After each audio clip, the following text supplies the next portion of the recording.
Hi, I'm Pete, and this is a special demonstration solve of my odd order cubic puzzles. I'm going to scramble up all of these puzzles and solve them one at a time. This is what I call a chain solve. We have the 3-layer Rubik's Cube, 5-layer, 7, 9, and the enormous 11-layer. So I like to do this from time to time. It's a lot of fun, and I'm just going to get straight to the scrambling. Now, while I'm doing my scrambling here, I'll just maybe talk a little bit more about my setup. I put something rough down here to try and keep the puzzles from moving around on this little table. Here we go. That's it. As the bigger puzzles, when I've done this before, I find the bigger puzzles sometimes get jostled a bit by me banging them on the table. And with that in mind, I have a little pad here, and that's to help me with the bigger puzzles, basically to help me line them up when I've done some turns. Now, I've recently adjusted some of these puzzles. As a matter of fact, these are all Sheng Shao except for the 3-layer, which is a Valk Valk 3 Power M, I think that's what it is. So, here, I'll just do a few more turns. There we go. That's scrambled as we need. We don't need a super duper scramble because once we get started, it'll be fine. Yeah, so I've been adjusting these because when I was recently solving some of them, especially that one, they weren't quite adjusted well. I'm not sure. Maybe they'd been a while since I've solved them, so maybe some of the lube had dried out. So yeah, I do have a Yuxin, or Yushin as they say, pillowed 11-layer, and I was going to use it after I tried that one, but then I thought, well, okay, that's a float plane taking off.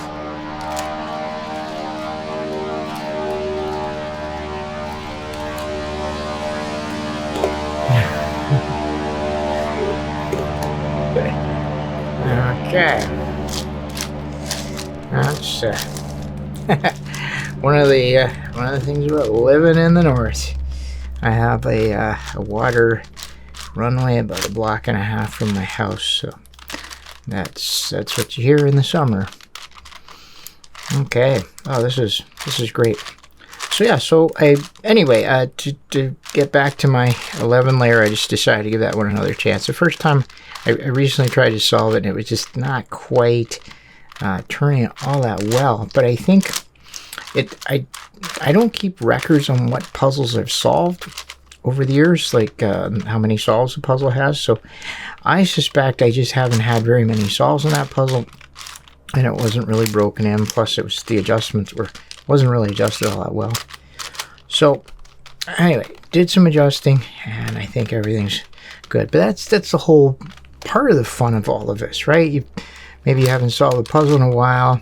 It gives you a chance to get them all out and solve them, and also maybe to tune them up if that's necessary. So we don't need a super thorough scramble. I mean, I'll do a bit more here, but the method I use to solve these is pretty. Once you've solved the white face, the first face, it's pretty much going to scramble everything else anyway. Also, I'm trying to scrunch these together to keep them from moving around. Yeah, it was this one when I tried solving it on this table before. The enormous 11-layer, whenever I would push it on the table to get it lined up, that's what would cause some of these other puzzles to wobble around, and I was afraid they'd fall off at the table. Okay, so yeah, this is looking good now, I think. This one is tighter, turning very smoothly. So that's it. Now, I've been looking at, these are all Sheng Shao puzzles, and I just got one of the, a Milong 12-layer puzzle. And so that's kind of set the standard for me. It's certainly smaller than the Shengxiaos, and frankly churns really, really well. Just, you know, so these don't turn terribly, but definitely that Milong is in it's a class of its own. So anyway, I might get a few more of those to fill in the gaps for the puzzles I don't have. I'm not 100% sure I'll fill in the ones that I have. Who knows though. Yeah, so, and then finally, I guess I'll answer the question, why in odd order? Why not just scramble a certain sequence like 3, 4, 5, 6, 7? Well, yeah, I could do that. That's something I could do. That would be fun too. But this is my idea of having fun, is to maybe pick all the odd ones. I've done the even ones before. There's a video on my channel that has all the even order puzzles, so 2, 4, 6, 8, and I think I did 10. So yeah, it's just a way of having fun with my puzzles and picking some characteristic. The nice thing about doing all the odd order puzzles like that is that you build up a little bit of familiarity with pairing, because the odd and the even ones are like assembling the faces. The technique is just a little different between them. The edge pairing is a little different. There's different parities. You certainly get different parities on the even puzzles. So that's basically my thinking. It's kind of fun to have similar puzzles to solve when you're doing a chainsaw. Now, what other types of solve do I do? Well, I do something I call a parallel solve sometimes. I don't know if I do them on my big puzzles, but it is kind of a fun thing. And that is where you do the same part of the puzzle. So you have a bunch of puzzles, you scramble them up, and then you would do the same part of each puzzle at a time. So you do, for example, the centers of all of them, and then you go back and you do the edges of all of them, and etc. Or you could even do the white center first on all of them if you really wanted to do it like that. And I like doing that on other types of puzzles. I don't know that that's really how fun that would be on big cubic puzzles for me. But you know what? This is our game to play. When you have puzzles, you can just make your own rules and just do whatever you want, whatever's fun. Okay, so I'm just trying to get some of these pieces broken up. I think that's good enough. As I say, we don't have to have a world-class scramble here. We're just trying to have fun with them. Okay, so I will get started then. The 3-layer. Now, the technique I use here, I am not a speed cuber, and I have no illusions that I am. So that is something to maybe keep in mind. If you're looking to learn to solve these puzzles, you don't necessarily want to follow speed cubing methods at first, because they're a lot more complicated. They're designed for extreme speed, and I think I'm having my problems here. Yeah, they're designed for extreme speed, and so there's, they take shortcuts and sort of replace some simple techniques with fast techniques that involve a lot of memorization. So it is good, but it's if you don't necessarily want to be a speed cuber, it's a heck of a lot easier to learn to solve a puzzle with my very simple technique. In this case, I put the plus sign in, the white plus sign, across as it's called. Then I, let's just try and find, okay, I've got some. And now I'm putting in the edges. There's a left and a right version of the algorithm. That's one of the few where I've learned both the left and the right version of an algorithm. When there's two, most of them I only learn one version of the algorithm. And then if it doesn't work, I do it twice usually. If I'm rotating something clockwise or counterclockwise, if you do it once, it goes one direction. If you do it twice, it goes the other direction. There's a little bit of memorization here for the last layer, but there's just a few very simple algorithms to remember. So not a whole lot of memorization. Now I'm doing my edges. I'm doing the edge permutation, so I'm moving the edges. Now they're lined up, and now I'm doing the corners. And all I have to do is find one good corner. And if I don't have a good corner, I'm just going to make one by cycling them counterclockwise, I guess. And where is my good corner? There it is right there. So now that's not good, and that's not good. So we will just do my one algorithm, and either they're correct, and they are, and if they weren't correct, I just do it again. So now I just get to orient. Looks like I'm orienting 4 corners here. Okay. And again, these are just very simple 4-step algorithms. And the speed cures would be appalled here because I'm taking way too long to do this. But when you consider that I'm doing a chain solve, and the last puzzle will probably take 3 hours on its own, it doesn't really matter. So there you go. That was the first puzzle in the chain. Now the next one is a 5-layer puzzle. And now the technique is almost the same. We're going to do a reduction solve the inner layers, inner faces, turn them back into solids, pair up the edges, and then solve it exactly the way I just did there. So with the even puzzles, you always have that center, the fixed center, which is, it's good and it's bad. It makes it easy to figure out which face is which, but then you have to deal with that center being kind of gets in the way sometimes. So now I have those outer edges lined up. I'm gonna excuse me, I'm gonna make a strip here, and actually I've almost got a full strip over there. I'm just gonna abandon that for a sec because I can actually make a full strip here somehow if I figure out what the right maybe I can't. Okay, I just got a little over eager there. All right, there we go. So that's a full strip, and I put it in, and I can bring this one back.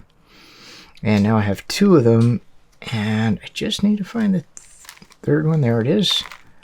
Okay, so now I have another strip, and I don't have to do anything special because this is the first face I'm doing.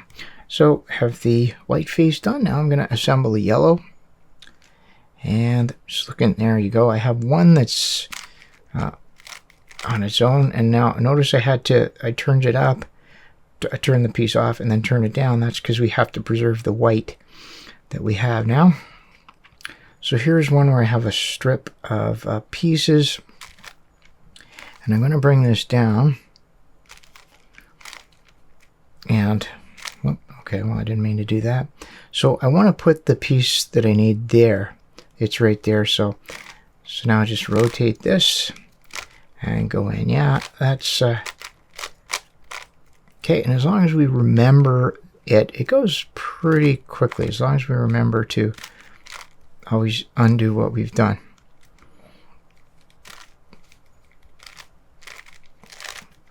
Okay, so white, yellow, and now I'm going to go around. I always like to start at the blue. And we have the white and yellow here, so we don't have to worry about preserving any faces on this strip for now. Sometimes I do anyway, just because it's such a habit, such an ingrained habit. I'm just going to pull this down because I've seen the... There we go. So there's my middle. So I think you could see just how quickly even the 5-layer goes. It does go pretty fast. So I've just adjusted this one too. It's a little sticky because I might have put a little too much lube on it. I'm not sure. Maybe it was just enough. hard to say really. Okay, so how am I going to do this here? Okay, so I made that strip, and then at the same time I got this one out of the way. And I'm just going to move it off, and I'm going to bring the slot that it belongs in up, and there we go. And now I'll just do a push and pull to complete the face. Okay, so blue, and we've got our white and yellow still good, so now it's orange. So there's the piece I want. I'm gonna turn that down and push it up. So we do the first 4 faces just in this conventional way where you build strips. And on the 5-layer puzzle, actually on all of them. And then we have a different technique for the last two faces because we can't really build strips anymore. There we go. So now we have the green and the red, and we can't really use that technique. So there's a piece by piece technique you can do to cycle the pieces. But before we resort to that, it's always a good idea to try and get as many of these pieces up here as possible. And the way to do that is to try and build strips. So I see here I've got this one. So if I push this up, I'm going to build a whole strip of green, and I'm going to pull this down. Now I have a whole strip of red. It's on the wrong face, but it actually is, it's okay. I can work with that. So what I'll do here, I'm going to bring this red strip down where I will get, I'm going to put 3 reds here, and then I'll pull up 2 greens and a red, so I'm actually ahead when I do it that way. Also, I've made a little bit of a red strip there, so that's not too bad. So if I push this up, I've made a red strip, and when I push it down, I actually have gotten quite a bit of green here. So I'm just going to keep doing that as long as I can. Do those, obviously, best to use these isolated pieces if possible, and actually that's pretty good. I've got everything except 2 pieces, and then I'm just going to swap them using the algorithm. Now on the bigger puzzles, it takes longer to do that, so there's a point at which I will just stop trying to do all this. Alright, I'm going to do the algorithm now, where we just use a commutator or an algorithm, there we go, to move it around. So there we go, we have the faces done.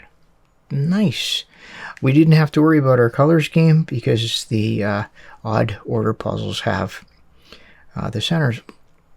All right, time to do the pair up the edges, and for the odd order puzzles, the edge is easy to tell. The middle edge is that edge's color, so this is orange and white. And what I'm going to do is set things up so that I have some, there's one orange and white. And if I can find another one handy, I might be able to just do 2 of them straight away. Now, the method I'm going to use here is called free slice. It's not really all that important on a small puzzle like this, but it does help a lot when you have a much bigger puzzle and there are a lot more edges.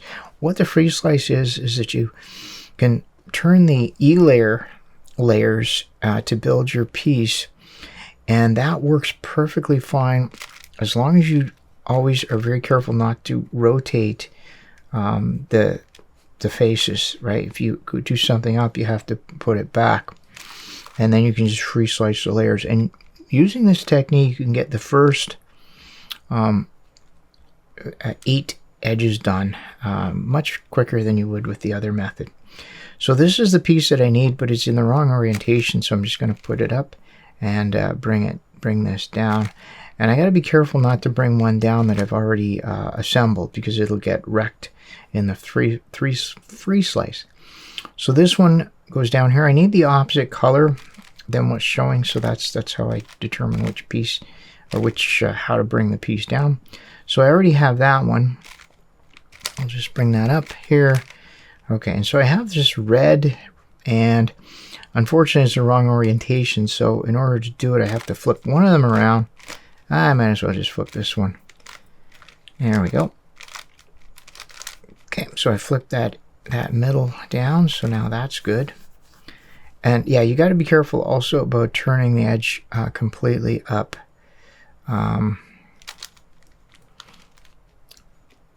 Or flipping it around, because it'll also mess up the free slice technique.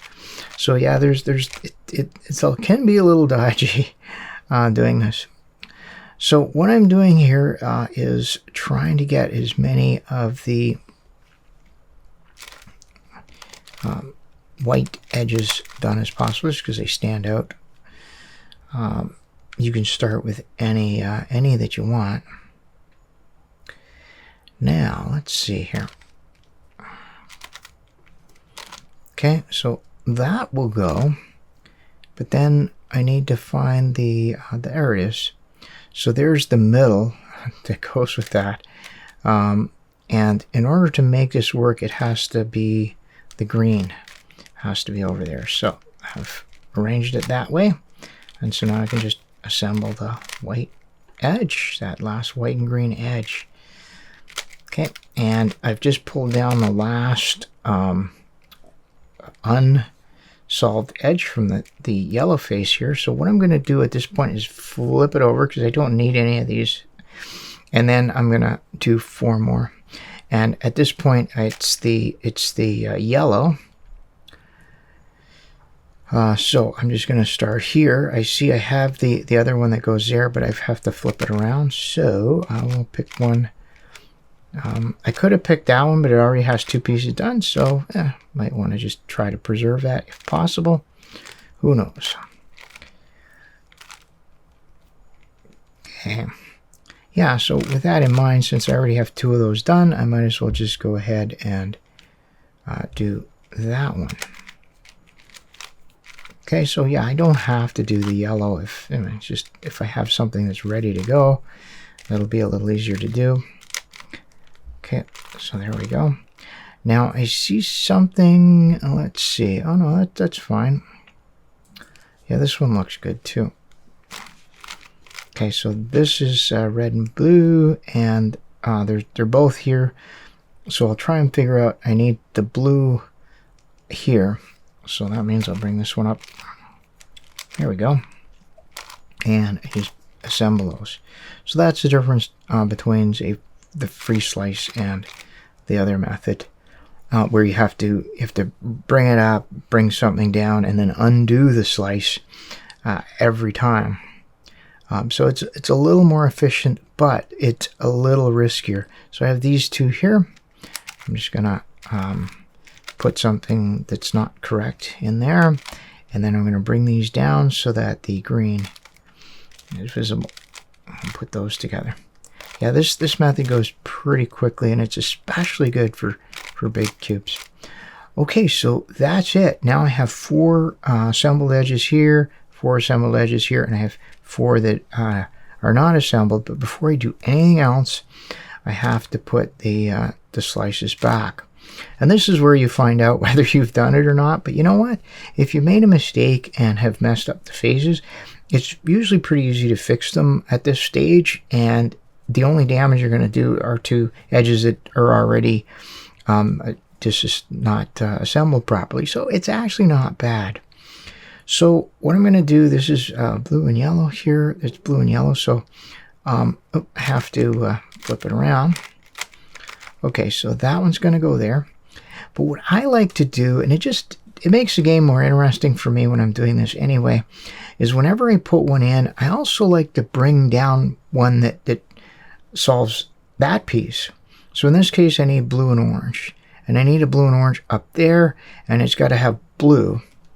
So there's the blue and orange. So what I do usually is I bring it up first, and then if it's oriented wrong, I just reorient it on the back of the puzzle. So there it is.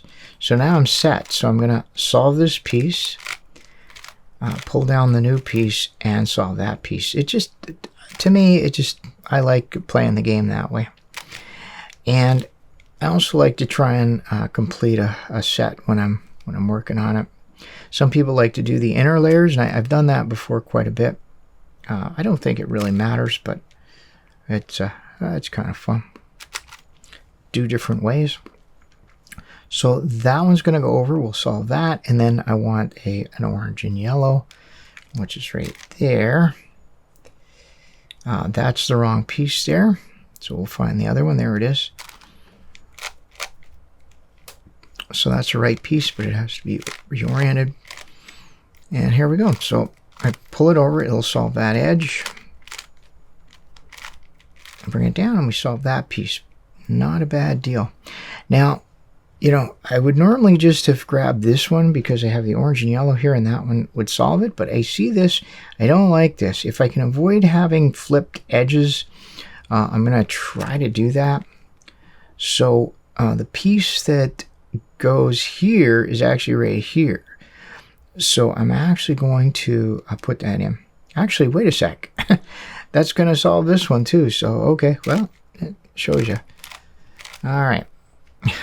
I thought I would have to get a different piece here. So yeah, I just want to solve that and at the same time push out the wrong piece here so I don't have, it'll just save me an algorithm at the end, having to do a Red Bull or something. And then we quite coincidentally solve the orange and yellow. So let's just finish this one off. As a matter of fact, oh, this is great because these two pieces are opposites. Right? This one goes here. Like if I went like that, it would solve. And if I went like that, it would solve. So there's a very handy algorithm that we can use on both even and odd ordered.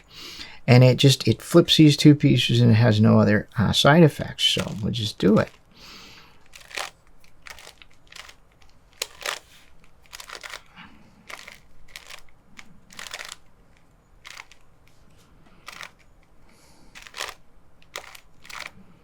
Okay, and there we go. So that's solved, and we have all of our edges solved. And so at this point, we have basically just a funny looking Rubik's Cube, and we'll just go and solve it the same way. We'll put in our bottom cross or plus sign, as I like to call it. There we go. And yeah, it's just do it. So we got the. That one's already in. Let's see. So I have orange and green. We got that one. Okay, I think I'm just going to have to swap some of these white ones. So if the corner is not oriented properly, I just do that rotating just on the top. There we go. So now we have the bottom layer done, and I'm ready to do my middle layers here. So there's two versions of the edge insertion algorithm. It's from the right or from the left, and you just put it over the color that matches the center.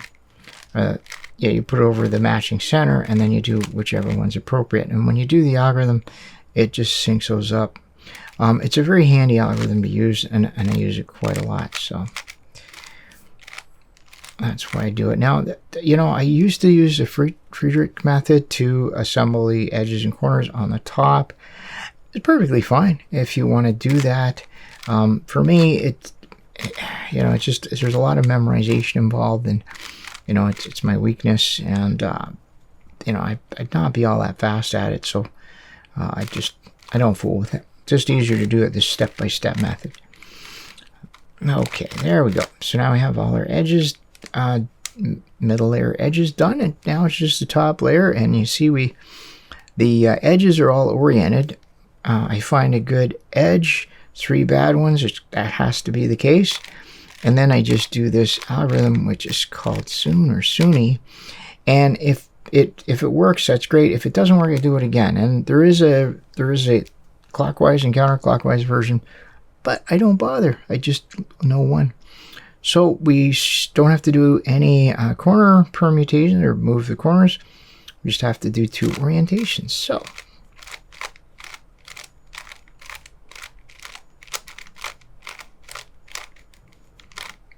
okay. Yeah, look at that. So that is the 5-layer cubic puzzle is solved. Didn't take too long. Lots of fun. And now, moving on to the 7-layer. Now, things start to get kind of daunting here, but I do this exactly the same way. The difference is now I really have to keep track of which layer number I'm on. And I call these 1s because they're the first layer, 2s, 3, and then really this is also 1 and 2. So it's the distance from the center, or it's the distance from the edge towards the center. So I want to start this the same way by putting in these adjacent edges, adjacent pieces. So I'm assembling the strip in the middle just because it's there, because it's always in the way. And so this one will go here. And might as well just get it out of the way. And that's what I say about that. Now this puzzle's turning really, really well. I did do a little tuning, and so I think I'm very happy with the way that turned out. So it doesn't matter where you start, and I think you'll probably find that I just kind of don't really always start in the same spot. So I'm just doing the one strip here just because it's there, you know. And there's my middle. Yeah, this is turning really nicely. I like it. Okay, so, and I have one over here, so just because I already have two, sometimes I'll just go across, but because I have two there, I might as well just finish those off. You see how quickly this one's coming together? And yeah. And now I just need a middle one, and the middle it's right here. Now this is going to disrupt this, but it's okay. There's a lot of different ways you'll see me do this, but the easiest way is just to, you push it up, you put it in, you turn the piece you've assembled off to the side, and then you undo the move, and then it doesn't hurt anything. Okay, alright, so now we have those strips. It's pretty good. I'm just going to turn that, oh well, I got one anyway. So this is the twos, and we'll just keep. Now on these cubic puzzles, some of these pieces can go in many different places. For example, this one could be here, here, here, or here. So that is something to keep in mind as you're assembling them, that if you're looking for a piece, you sometimes have to sort of make you know, move it around in order to get it to be in the right slot. Okay, so we're gonna need that for, I think we'll need that. Yeah, we will, because the two one strips are done, so it can't be in the one, it has to be a two. So we will need that at some point. As a matter of fact, I'm just gonna take it out now. Okay, that slice didn't have any other colors that we need on it, so I'm just gonna leave it that way. Okay, well there's the beginning.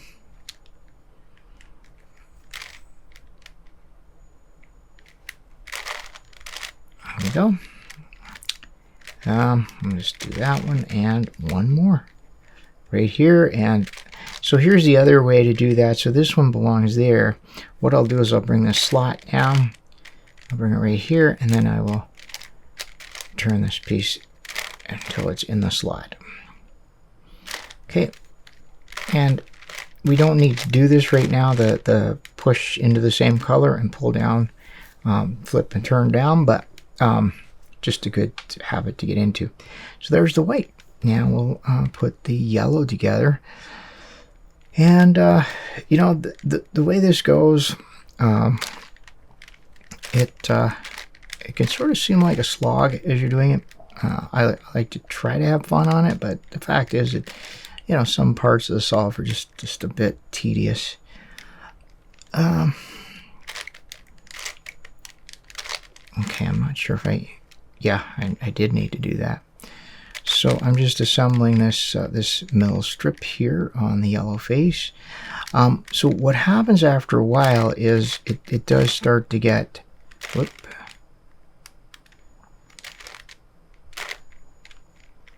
it does start to get quicker as you go along, as you get more and more done. Okay, so there's my strip, and I have quite a bit of the two done, so might as well just keep doing that, I'd say. Yeah, but I'm gonna bring it out here. Okay, so it's easier, put the white on one side, the yellow on the other, and then use the E layer so you're not interfering quite so much. Oh, look at that. That's almost completely done. Yeah, nice. Okay, so at this point I can either do a 2 or I could do a 1. Let's do a 1 just for fun, just because it's we're not really doing, not, it's just fun, right? We're just solving this for fun. Okay, still have to pull that down so we don't hurt the already assembled yellow. So let's just do a 2 right now.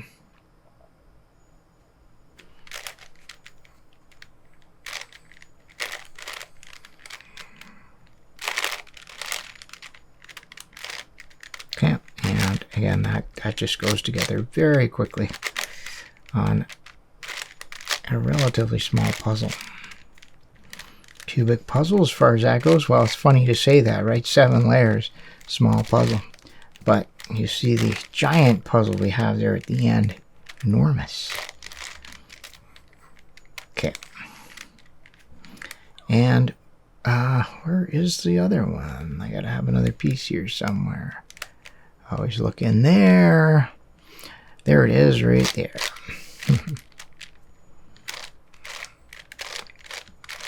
All right. Awesome stuff. So now we have the 2 top and bottom faces, and again on our cubic puzzle we always have a defined center, so we can find the blue. That's where I like to start.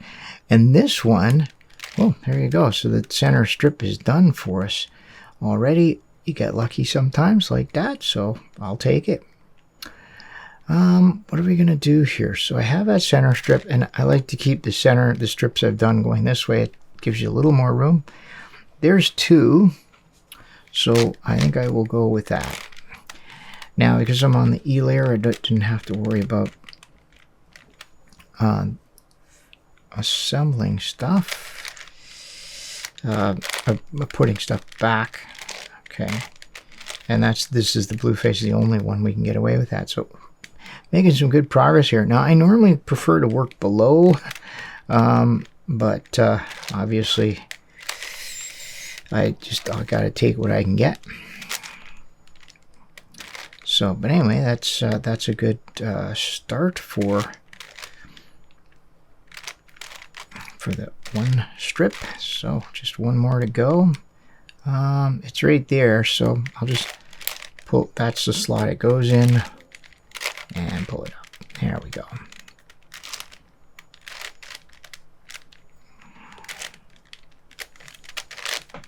Okay, and I don't have to. It's just a force of habit.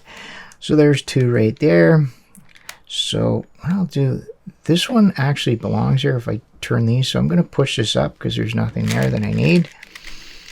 So there we go. Just a little fancy way of getting that piece in. There's some. That one's done, and one more. This is great. This is just so much fun. Okay, so now all of the blue pieces that are left on the puzzle all belong in the strip that I'm making now. So that just makes it easy to kind of figure out what it is. Okay.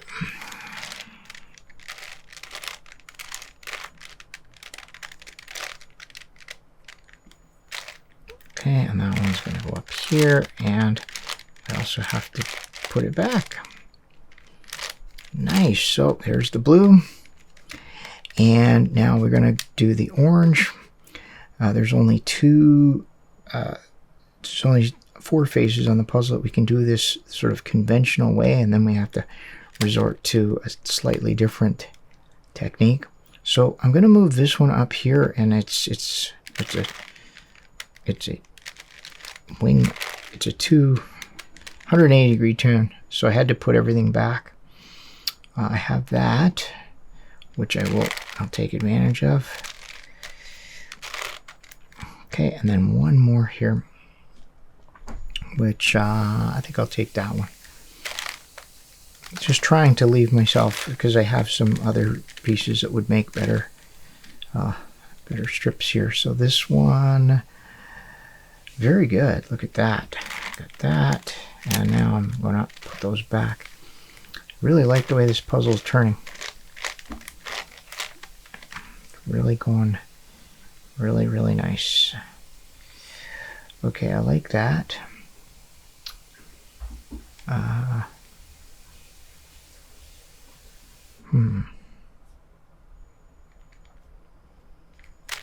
Okay, sometimes you just have to do this, so I just moved the piece over here so I could turn it properly.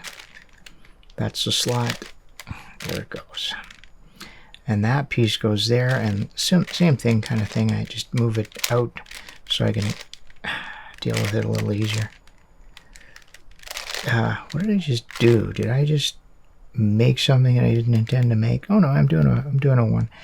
Looks like I managed to. Oh no, I didn't. I thought I'd managed to mangle something, but I guess not. Okay, so I'll just do the two, and this one actually goes there, so I'll just do it. Why not? Okay, now I see we're getting some solid strips of some other face, and it would be kind of tempting to just kind of try to preserve those, but in my experience, I find it, you're just spending too much time trying to save something when you could just start working on it when you're on that face, right?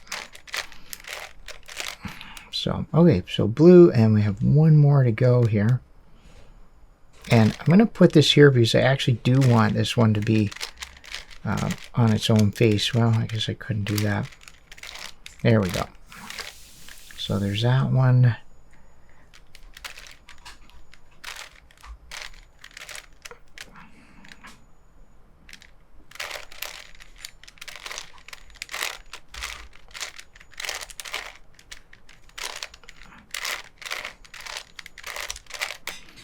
And got the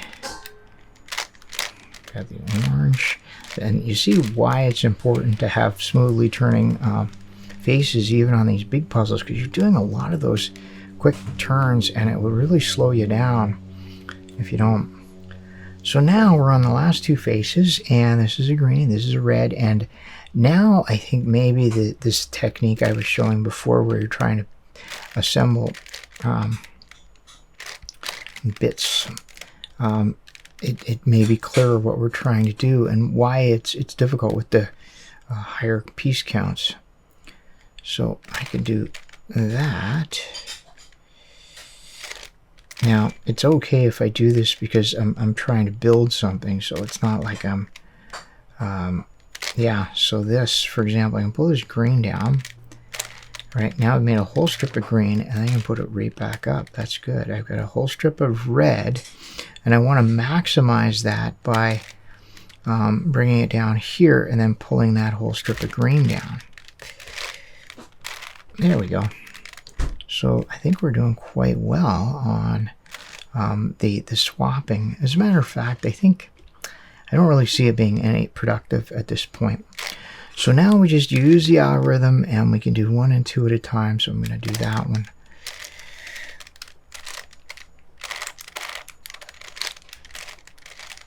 Okay, and it's not that tedious on these bigger puzzles. We can only do one here. I mean, on the smaller, bigger puzzles. You know what I'm talking about? This is like the 7-layer is fine, but it does get a little bit tedious on the bigger ones. Let's see. So yeah, so we can sometimes you can get groups if everything lines up and if they don't overlap. But everything has to be an exact match. Okay, so in this case, it's that one right there. Now, when I'm doing this, sometimes if I've forgotten what I'm doing, I can actually look down here and kind of see. It sort of reminds me what I need to move. Okay. It's this one, so I got to be careful there. And just to explain a little quirk I have, you'll notice that I do tend to put the pieces that I'm trying to exchange in the upper left, and that's just something I prefer to do. I prefer to do the moves from the left. It's just more comfortable for all the turning. There you go. Right, so now we have the 7-layer cubic puzzle reduced to the faces are reduced to a regular Rubik's Cube. Now it's time to assemble the edges. Now we have quite a bit more work to do, so we'll just get cranking on that. So I'm just going to do the red and white first. I'm going to use the free slice method, and now things get really serious, because I've got to be careful. I've got a lot of work we're doing, so don't want to make too many mistakes. I mean, it's fine, right? It's all part of the game, right? You play the game, sometimes you win, most of the time you win, sometimes the puzzle wins. So now I'm looking for the rest of my reds. There's one. Actually, that'll just go right in there. It was just on the back. Sometimes they're oriented properly, and because of free slice, you could do that. But remember, this is a special technique that we're using, the free slice, which we are not allowed to rotate these faces. They have to remain in the same orientation. So if you put them, if you turn them, you have to turn them back. And I got that wrong, which is okay. It's fine. Okay, so that I have to bring the white up on that red and white. Okay, so how? Okay, there we go. Okay, so that's our first one done. And as usual, the middle is the one that we would consider to be that edge. So this is the red and yellow edge. Might as well do it. I normally do all the whites first, but I didn't have one quite handy, so it's okay. And it's a contrast thing. That's why I'm doing it, just because the white and the yellows stick out quite nicely. Okay. I know at least there was one YouTuber that his favorite color was red. That was red KB. And so he'd always start with a red. So, and it's fine, right? You play the game the way you want to. Okay, so I just need one more of these. So I'm looking for there it is, right there.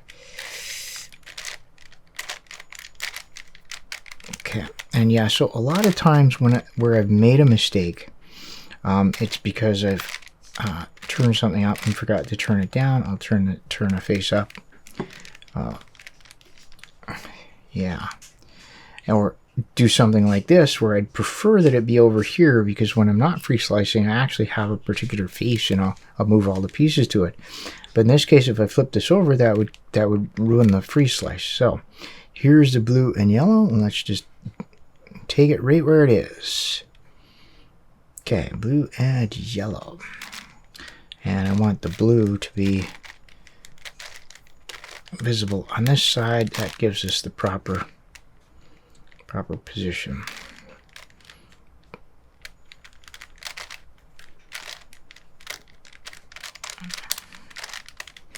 Now, if you ever watch someone who is speed solving and doing free slice, it is something to behold. It is really quite impressive. They're very fast. Okay, I'm not fast. But you know what? It's how you play the game, right? It's your puzzle. So you can play the game exactly how you want to play it. Okay, so in this case, even though I've said that I prefer doing the white and yellow, I see I have two pieces that I've already managed to assemble. So why not just take those? So that's the orange and green. It's not really much of a head start, but why not? I'll take it. Okay, well, it's getting there. No, okay. I think I was right to do that.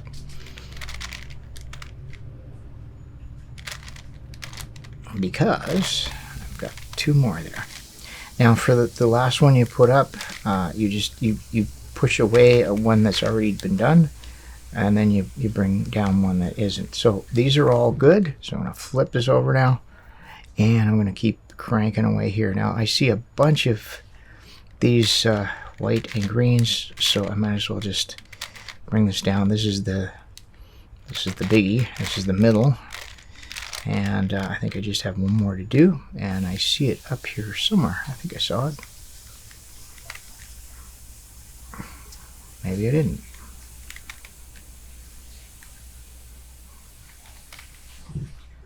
Oh, yeah, it's done. That's why. Okay, and which one I'm going to try? Okay, I'll bring down the blue and white. Okay. There we go, blue and white. Look around for some other ones that might be good. On the other edges, you can spin them around if they're in the right orientation.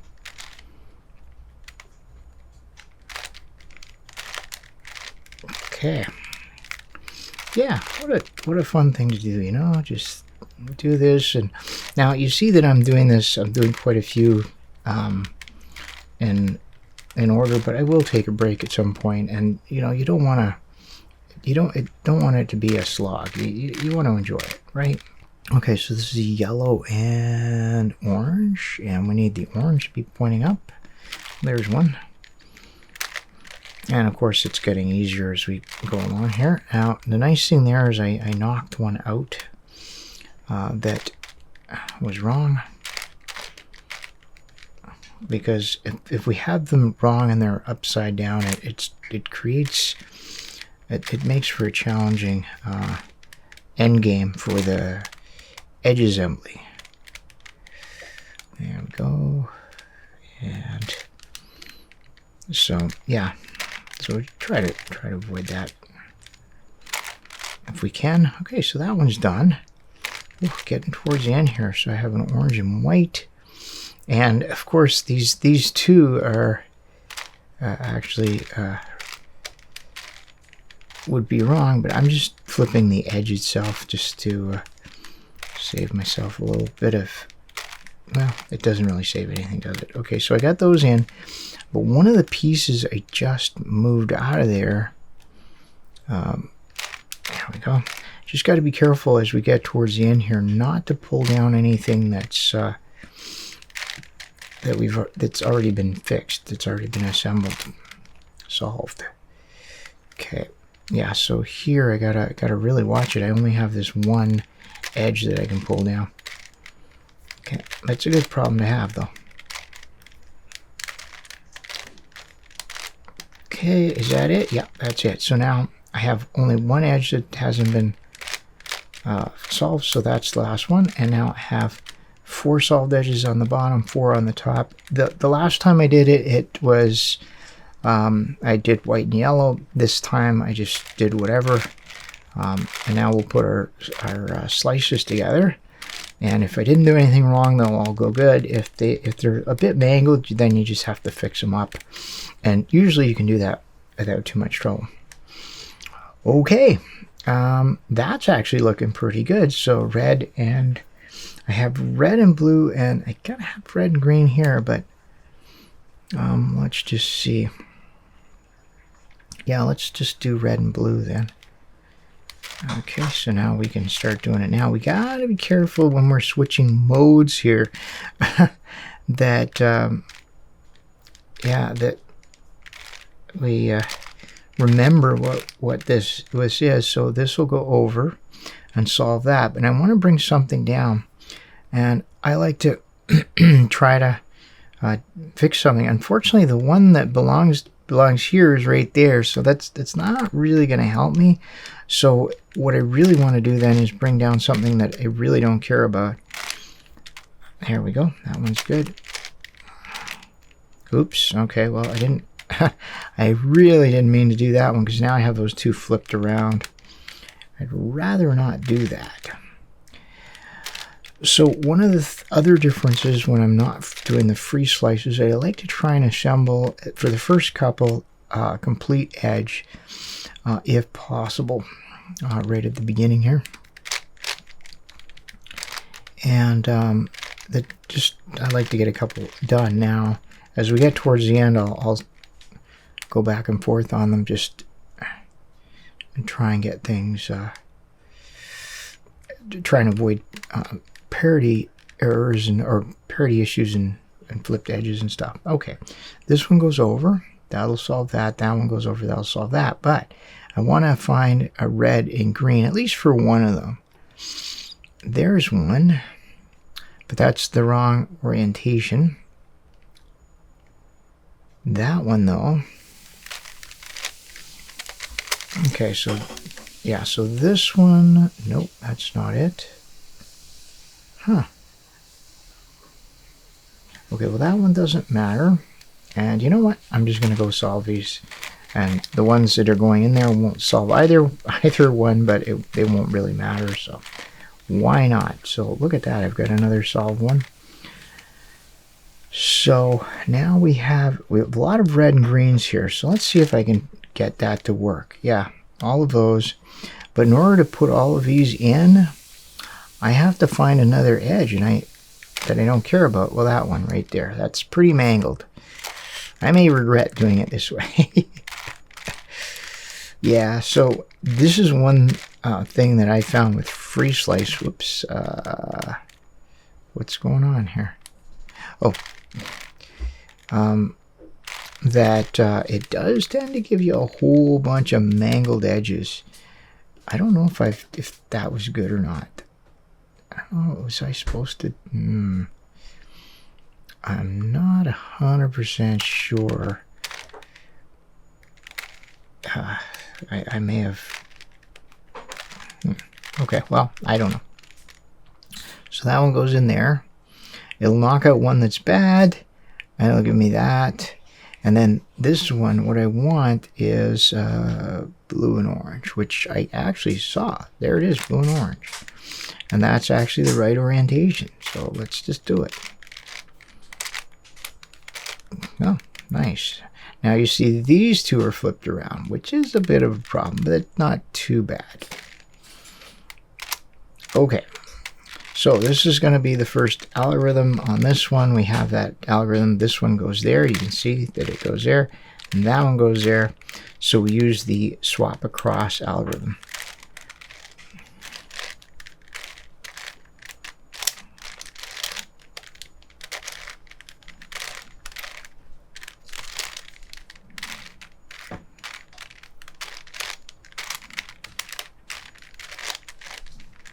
And there we go. So we solved both of those edges. Now I think what we're left with, is it one mangled edge? Yes, we got one mangled edge. So I call it mangled because I've got, all the pieces are correct, but I got two pieces that are flipped. Well, this is where you use your Red Bull algorithm, and it's exactly designed to fix this. I apply it to, say, this one, and it'll flip both of those. All right, and we just have to do the Red Bull. It's not super hard, but so it's here we go. R2, B2, U2, and then L, and that's where you get the RBUL.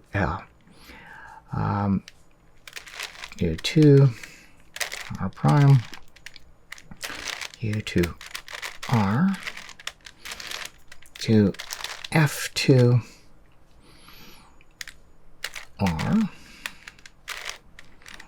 F2, L prime, B2, R2. All right, and managed to get through the Red Bull, and that was the last thing we had to do. So the 7-layer Rubik's Cube is now reduced to a Rubik's Cube, right? Very long, wide edges corresponding to that, very large faces corresponding in the middle. And now our solve method is exactly the same as it is as I solved the 3-layer. Okay. And so red and green. There we go, that one. So red and blue. Have to orient a little bit.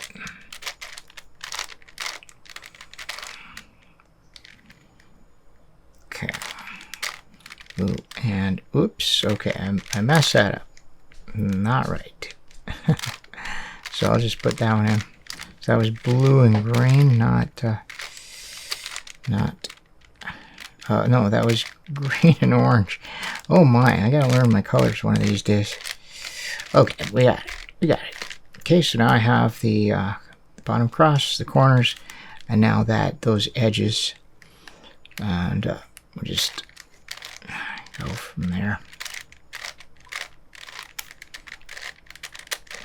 Okay, so that's one edge, and it looks, well, we'll see how this plays out. Sometimes you actually have to flip an edge.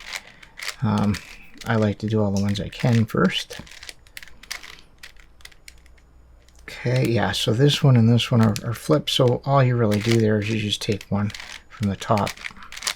Doesn't matter which one you take.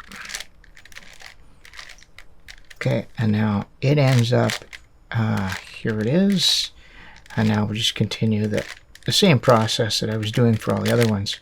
I'll just find an edge and put it in, and then the other edge that belongs here just naturally pops out. All right, so that's our E-layer edges. We'll take a look at the top. We don't have any weird parodies that you get on the 2 layers. Sometimes you get one flipped edge or something. None of that here.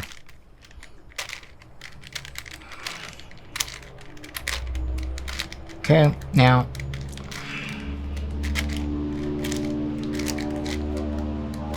she's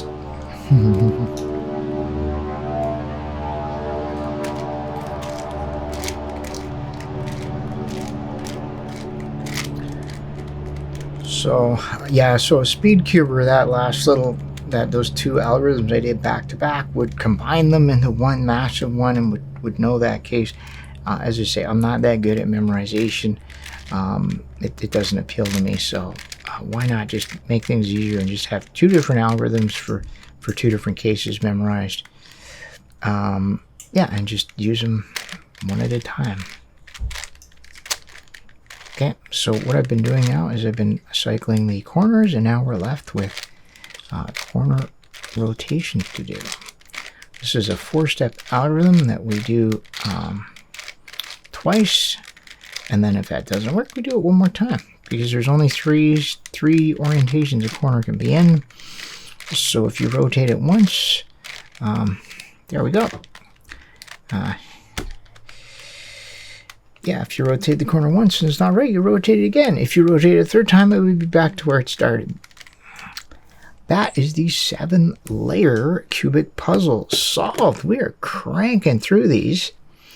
And now it's time for, this is the 9-layer. So this is what I really like, these odd order puzzles. They're, well, I mean, really, I like them all. But they're pretty straightforward to solve. That's the thing. Oh, okay. So as usual, I'm just doing my strip here. I'm looking around to see pieces that could go in that strip. The first one I don't have to worry too much about it because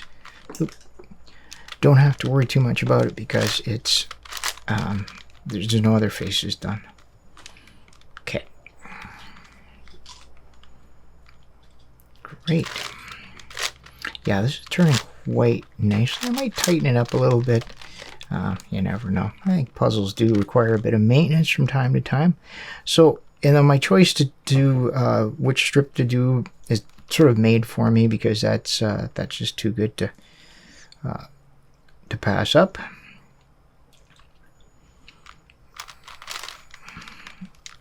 My edge right there, and yeah, just gonna crank through here.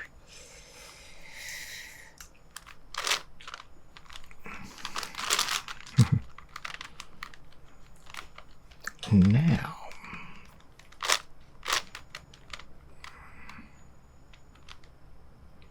that's not it.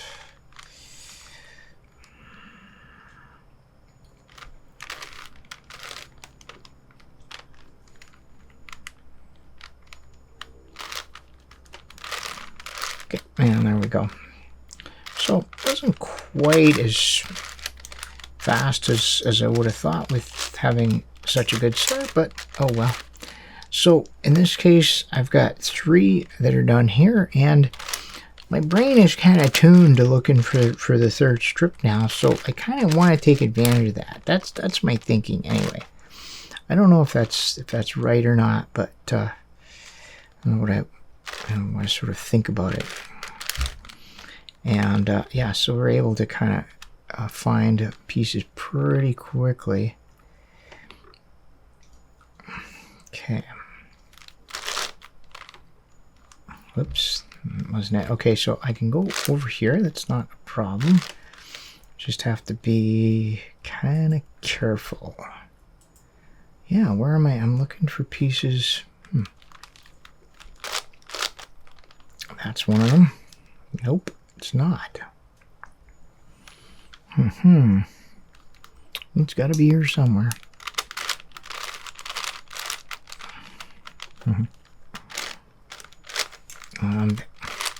So this may seem like it's mysterious because I saw a piece on the other side of the puzzle and I just went ahead and grabbed it. But yeah, that's it. Once you recognize the piece, you can just go back and just cycle it until it's in the right spot. That one of the difficulties of the bigger puzzles is exactly that. The cubies are so small, the individual pieces, that it can be hard to do that, to be able to use your eye to follow a piece. Okay.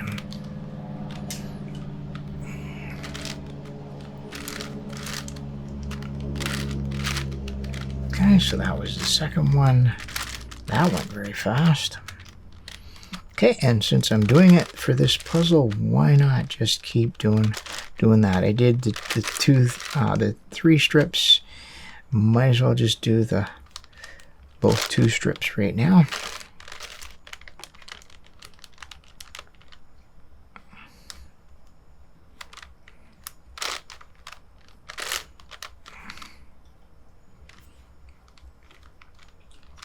Okay, and we shouldn't have, oh, there's some on the side here. This side, now this is the, oops.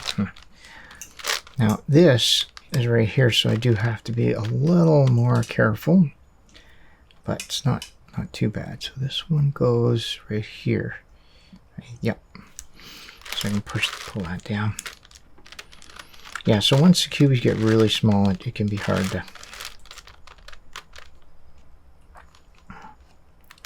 follow them, track them, and again, a lot of that may depend on how good your eyesight is.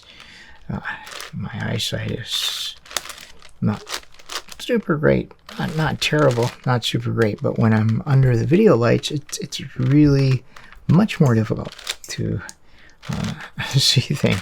There's a lot of light, and I think it somehow reduces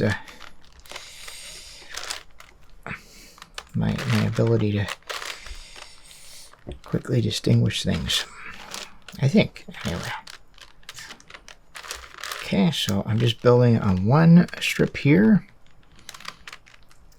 and I just have to remember that there is a piece in there that I will at some point need.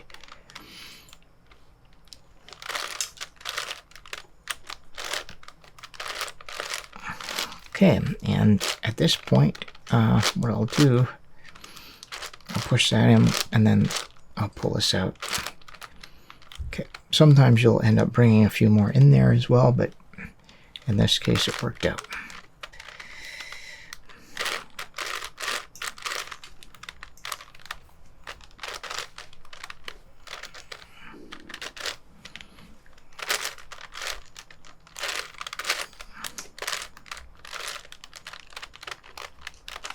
Okay, and as long as nothing from the white face came in, I can still use that face.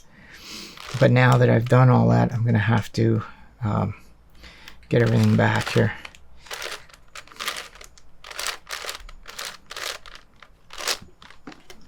And there we go.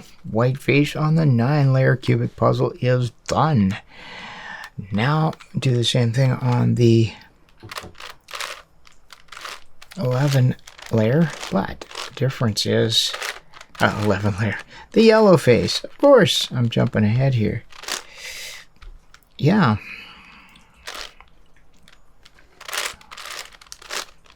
And you see the white coming up, so I gotta pop that down. Not too bad, really.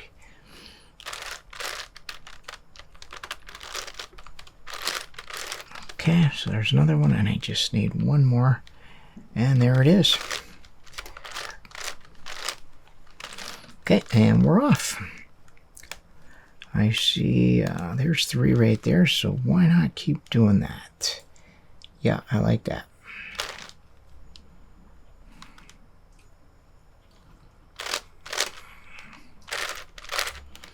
Three.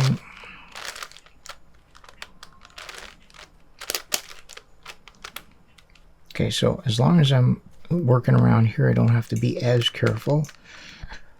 Still want to be careful though.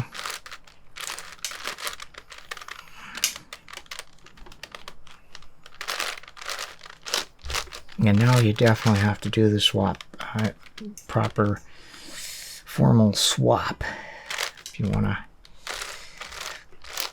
preserve the white face. Okay, so there's my strip of 2. Now, this one, yeah, a bit of a, because there were 2 pieces I could have used there, so, okay. Not too bad. That one. Nope.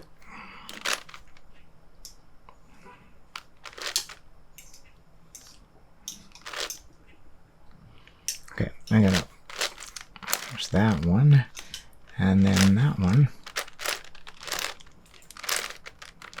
Okay, now I just have to find one that's there. So it can be there, there, there, or there on any face.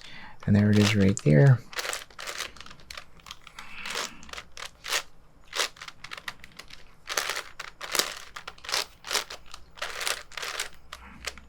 Whoa.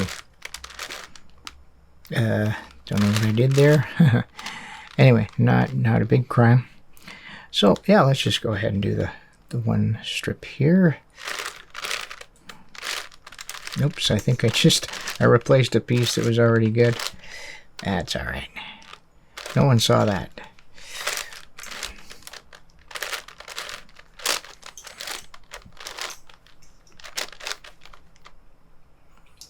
Now, it's kind of too bad. I could use that piece, but actually, I don't even know if I need it. Nope. There's that one's done. And okay, we're getting there. So which one do I do next? It doesn't really matter. Let's do the 3. I don't think there's any, so that's not much of a start, but actually, all right, now I have 2 pieces in there.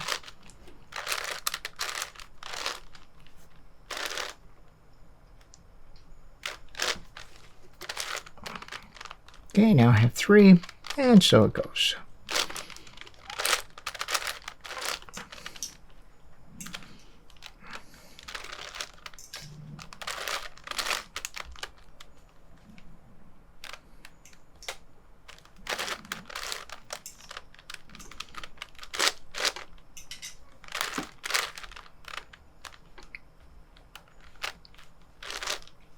Okay, so all I'm looking for is the middle one. Sometimes useful to look along the face, the target face.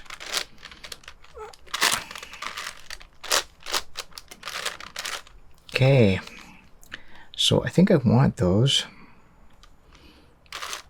but in order to get them down, I have to put something else back. We'll pick that one. It doesn't have any of the pieces I need, so that we've got that. I'm going to get that out because I could use it. Oh, I ended up with a couple more right just coming along for the ride. Alright, that's okay. We can do it. Oh, this is great. This puzzle's turning really nicely. I'm very happy with the tuning I did on it. Okay.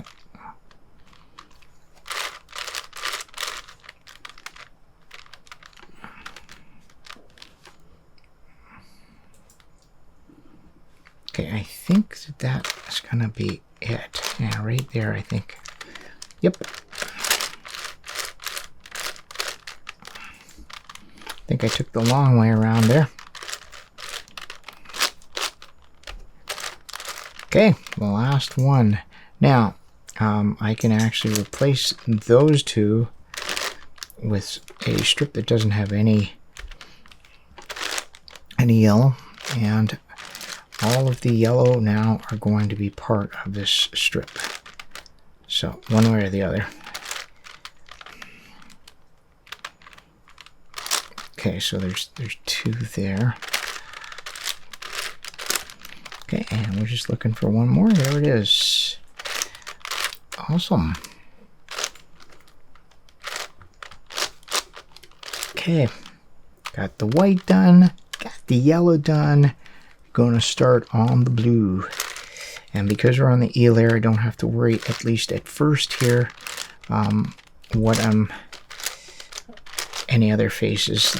This is the only face in this orbit that I'm working on. So because of that, this is going together pretty quickly. And there we go. So I have the blue strip now. And now I can just start and work on any part of it that I want. I think I'll do the 3. Because I have quite a few here from the 3.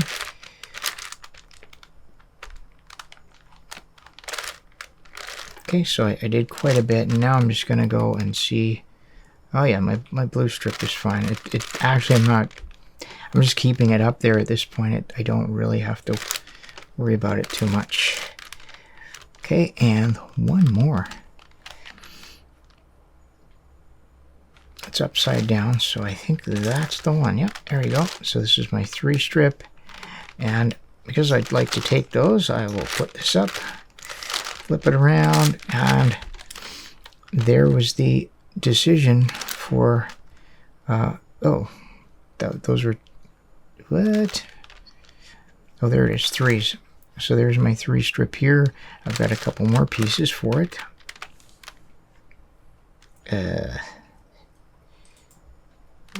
Okay, let me just, you know what? I'll take it. There's the beginning of it anyway. Yeah, there it is.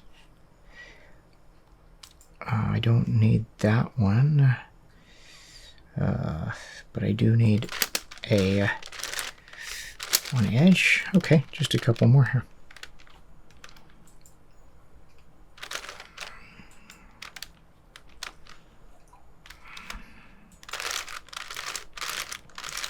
Okay, closing in on it.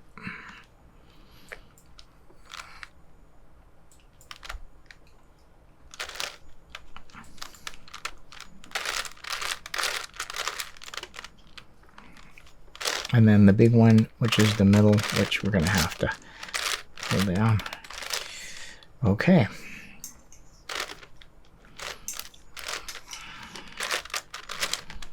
Nice. So now, doing some 2s here.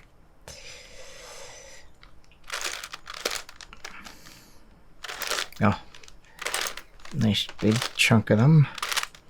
I just turned that back because I think it's pretty obvious I was going to dislodge something. No, it's not the one, so I just need the middle. There it is right there. So I'm going to go 1, 2. There it is, and then 1, 2. And I made my strip.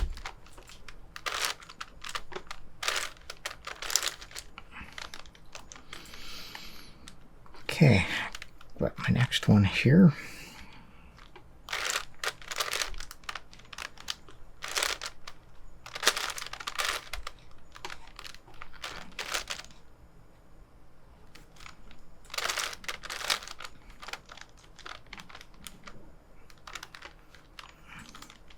Okay, and as I'm building it, I'm doing some damage to this face, so I might as well just put everything back while I'm at it.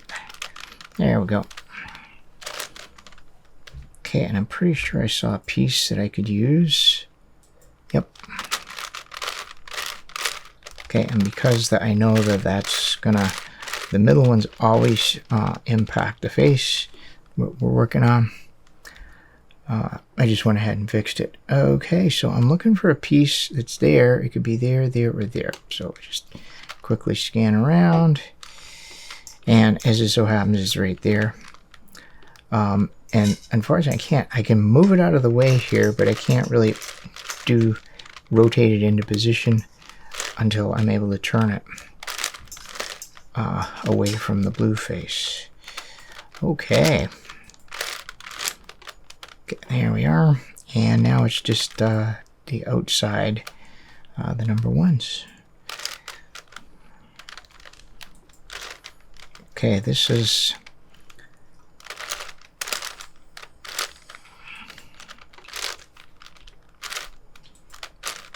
Okay, just trying to pull a few down here. Oh, two that I don't need.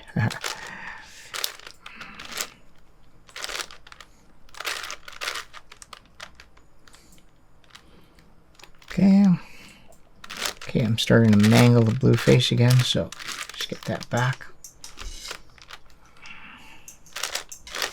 Okay, I see one I need right there. And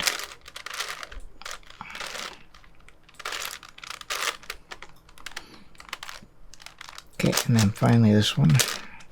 Now I know that the outer edges aren't done, so, or the outer layers aren't done, because that's the ones we're working on, so I have no problem moving the outer layers. Not going to hurt anything. Look at that. So I'm just going to pull this down, but if I flip this around and put it right back, it's in place and it fixes the blue as well. So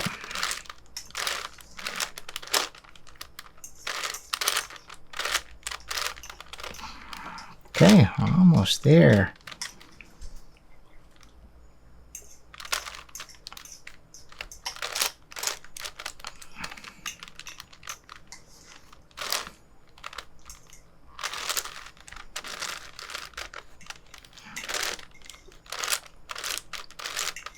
Okay, and I'm pretty sure that, yeah, it's all that. There we go, and that is the blue face.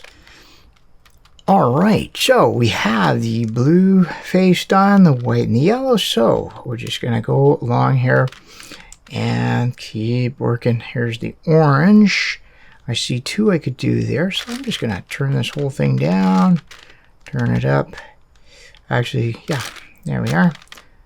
Did I get them? Yeah, I got two. And I'm looking for one that's just kind of right in the middle here. It's going to be that one or that one, doesn't matter. So what I'll do then is we got to go down a ways. It looks awkward, but it was two turns, and now if I go 2 turns up, everything will be put back, and now we'll have our middle strip. This is the last of the faces where we'll do strips on this puzzle. So there you go. Look, we've got a 3-strip just all nice for us. I got another one here. So how am I not work this? Because I want to move this out and flip it around. So just to make everything kind of work well here, I've got my strip. And I put this back. We're not going to get everything here, but not too bad. Okay, and yeah, look at that. That's done, and I just need one more piece there, which is right there. Actually, that one will do too. And that one. All right, well, we got so many choices. Okay, that is actually could be an issue a little bit. There we go. Okay, we'll pull it down. So what do we want to do? Do we want to keep going here? It doesn't really matter. I don't think it really matters. Yeah, I've got quite a few of a 2 here. I've got these ones. Oh, Well, not quite as many as I thought, but that's okay. Yeah, there's that one. And now because the blue came up, I have to move the strip aside and replace. Yeah, why not? Let's do the 2s.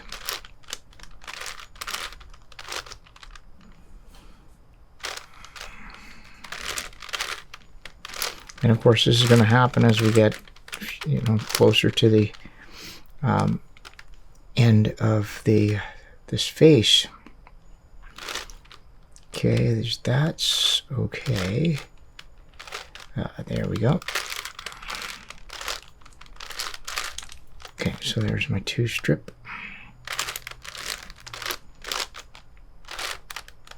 Whoops, what did I do there? Oh. Not quite sure what was going on. All right, well, this is actually looking pretty good, so why not just pull this down? I can put some stuff I don't care about up there. There we go. And I have most of a 1 strip. And when I'm referring to the 1 strip, I'm talking about its position from the outer edge. And I just use it to sort of remind myself what I'm working on. So, there we go. And so next up we can do a 3, I guess. Probably good. So there's part of it. There's a couple more. Actually, there's 2 here, but I'm gonna have to do a little bit of. So we need those.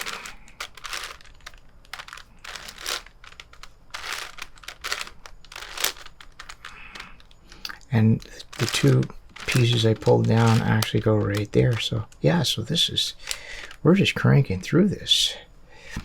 And okay, so let's see here.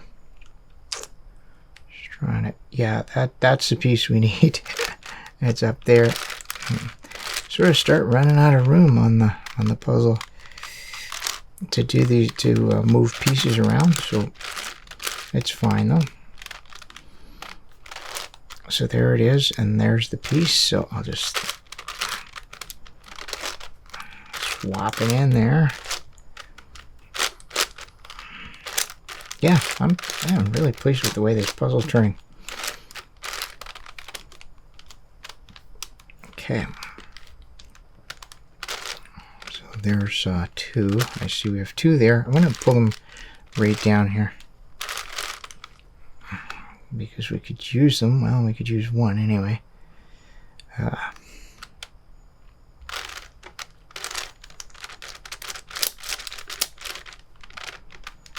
Okay, gotta be careful. Don't want to pop anything. That would be horrible.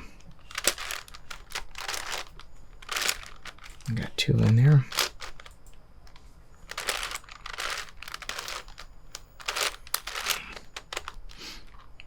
Okay, and that one.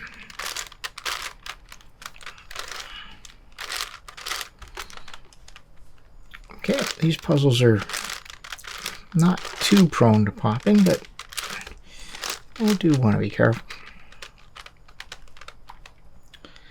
Now, I'm going to take that. Yeah, I'll just move that this way. Okay, and then these 2 can go straight up there, and just to make things simpler for myself, I'll pull these two pieces down, put in the right pieces, and then put everything back. That makes it cleaner.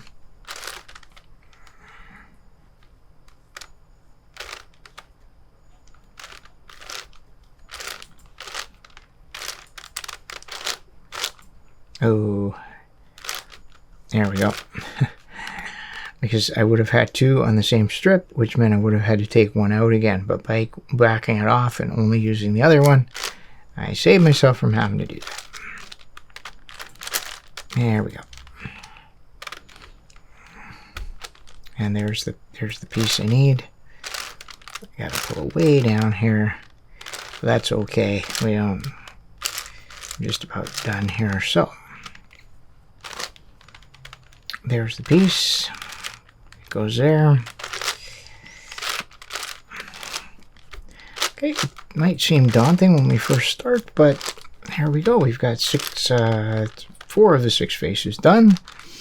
White, yellow, blue, orange, and now we adopt that different technique, which involves trying to get as many of the right color on each face as possible. We have green here, red here. Now it's a little harder to do that, but you know, we'll try. I got a red there. I'll put it up, and I'll pull down. I'll have a bit of red there, and that's pretty much my strategy. It's not really, there's not a lot to it, but it is what it is. That's what they say anyway. Okay, so I've got those reds there, and if I take these greens and do that, at least I made a strip of green. Oops, what did I do there? Oh my, not sure what I did. Anyway, oh okay, I moved 2. That's what happened. Oh my. Okay, that green, I'm gonna put this green up here, and maybe, so it doesn't really matter if I have, like, once I have long strips of red or green, that's okay. I make as many as I can, and then my next step is to try and maximize the amount of red here, the amount of green there. I don't think I'm doing so well here. This part, yes, this is good, because I can get that part out. So I'll just push that up, so there's a lot of green on that, and then I'll pull the red down. There we go. So we got quite a bit more green. These chunks here, yeah, they're not looking so promising. I mean, I don't want to just do a swap for no good reason. I think that might be the best I can do for now. I don't really, with these big faces, I don't fool with it too much. So now we're going to swap, and I have 2 here and 2 here that I can do, so that's a pretty good deal. And this goes quickly. I know it can seem daunting, but this part can go quickly if you just kind of crank through it. Right there. Put it back. Right, and then put it back. Yeah, that's right. I didn't lose my place. No, not me. Okay, let's see here.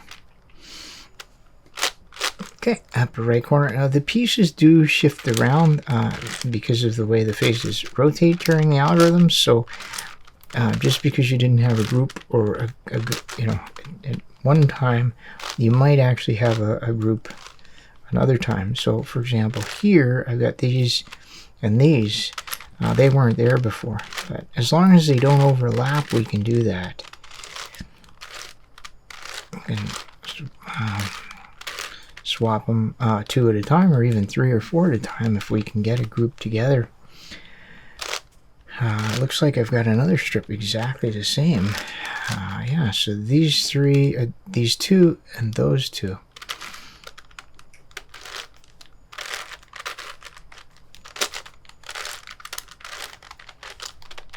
Okay, so that makes it go very fast. As you can see, there's a lot of turning involved in this, which is why it's so important that the puzzle turn well. Because trying to do one of these big cubes when it's not turning well, it's very frustrating, right? It can take, you know, it already takes a long time to solve. You want it to be fun. You don't want it to be a slog. So that's something to look for if you've got a big puzzle. You want to make sure it's working well. Tighten it up, loosen it up, put some lube in it, break it in a bit. Whatever you need to do to make it work better before you do the full tilt solve.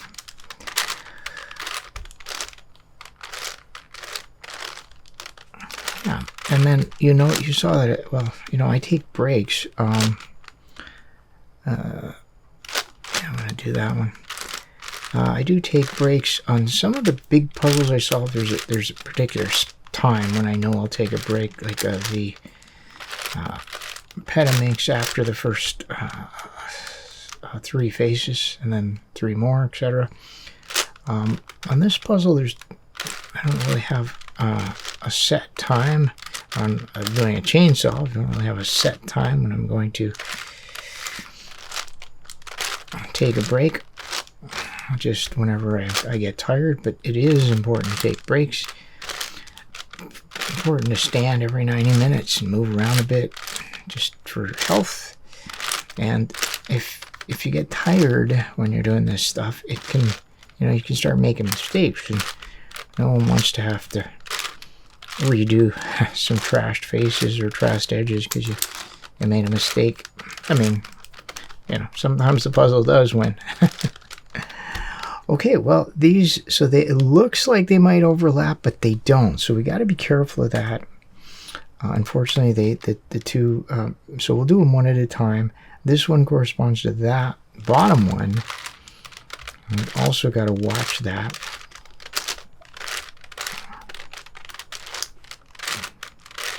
There we go. But now they can be rotated, and then we just do the last piece here. Oh wow, this is exciting. There we are. This is lovely. Okay, look at that. We've got the faces of the 9-layer cubic puzzle reduced to Rubik's Cube. And now we just got to go crank right into our into our edge pairing. So I think I'm just going to stick with the white edges first, yellow second. And here we go. So this is red and white. We need white over here. That's one of them. And I'm just going to start doing this. See if I have any, because we have a lot to do. And yeah, just want to get them underway here. Okay, there we are. And we will... You'll notice how visual I am by the fact that I have to actually move the piece to see it. Now let's keep in mind our rules. We can't we can't rotate these unless we put them back. We've got to be really careful about that. If we see something over here that we need, we got to put it up and put something in its place. We can't just rotate a face or something down here. I just have to be careful to basically do a 3 cycle is what it is, proper 3 cycle. Okay, look at that. We got that one done. And here, what I'm going to do here, I'm just going to grab the blue and white and just did some rearranging just to get it over on that side. Alright, and of course I did all that and I didn't actually have any blue and whites over here, but that's fine.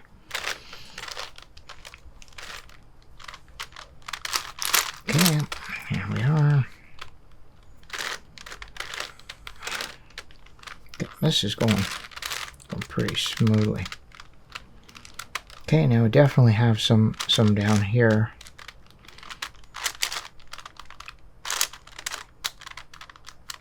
I always got to remember to put that back. It's the consequences aren't too severe, but it's still, you'd rather not have to fool with it.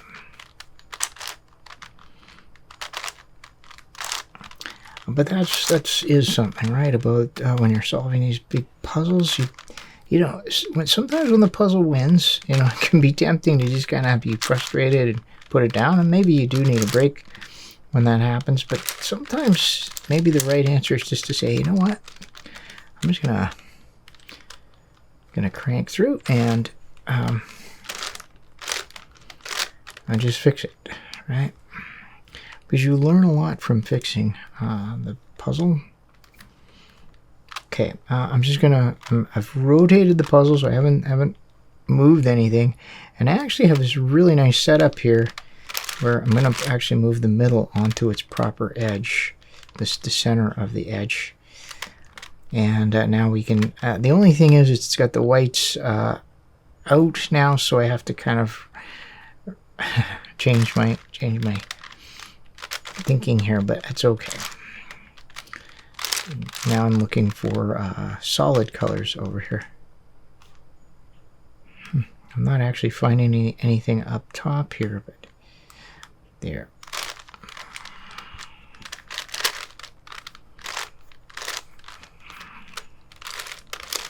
Okay.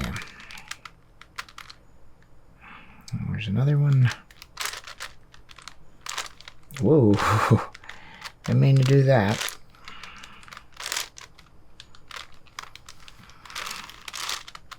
And yes, I don't have to turn the top back. I know. I just force a habit. Okay.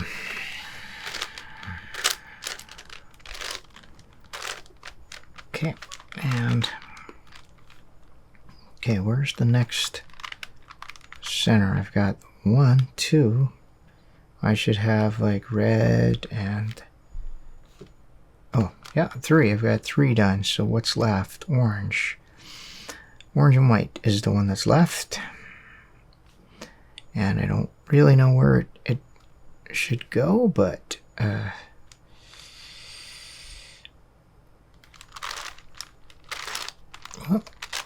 okay, so there it is right there. I picked that one up. I didn't even notice, so I'll have to knock that one out later. That one's there. Well, these are going in like really, really quickly.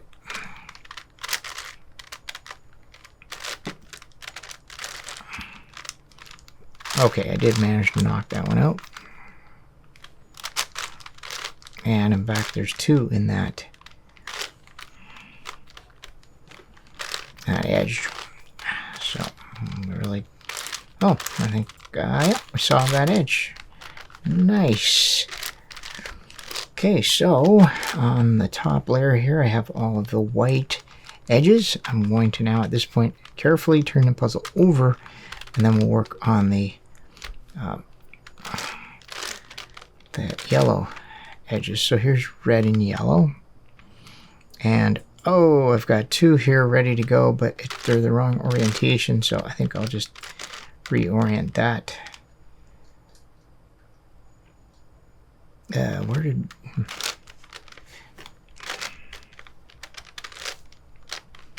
There we go. And now they're correct. That's one. That's another one. Another one up there. Yeah, so if you find one that's in the correct orientation, it's okay to free slice it all the way. It's the power of this technique. It's really good.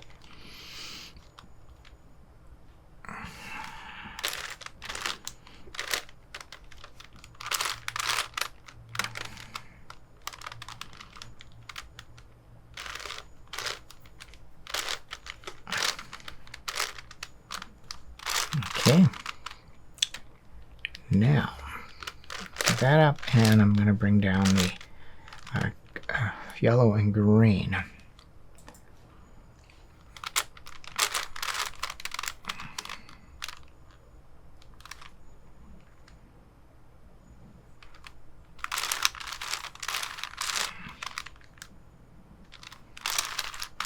Nope, not it. Okay, that's not bad at all. Okay, yellow and green. There it is, and I need the green up. So I'm going to put this one, because it has one that needs to be reoriented. That one solves. Oh, look at that. Doing well. Oh, that one I just put up is the last one. So it's right here, and we'll get it. Okay.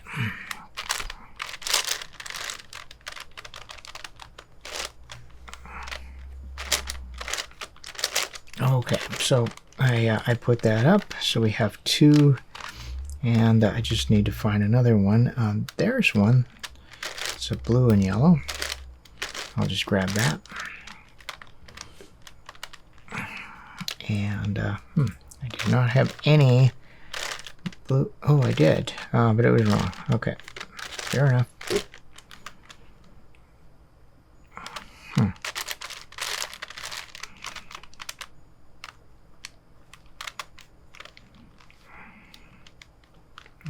other one that's wrong. Okay, we'll get it though.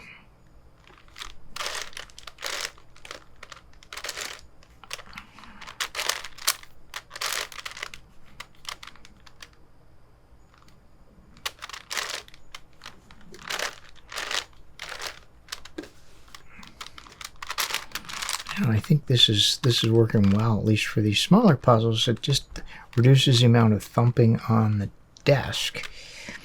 It's disconcerting.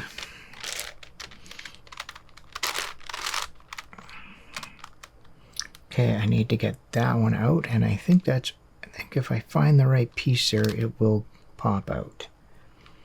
Or else I'll make it pop out. Yeah, this one.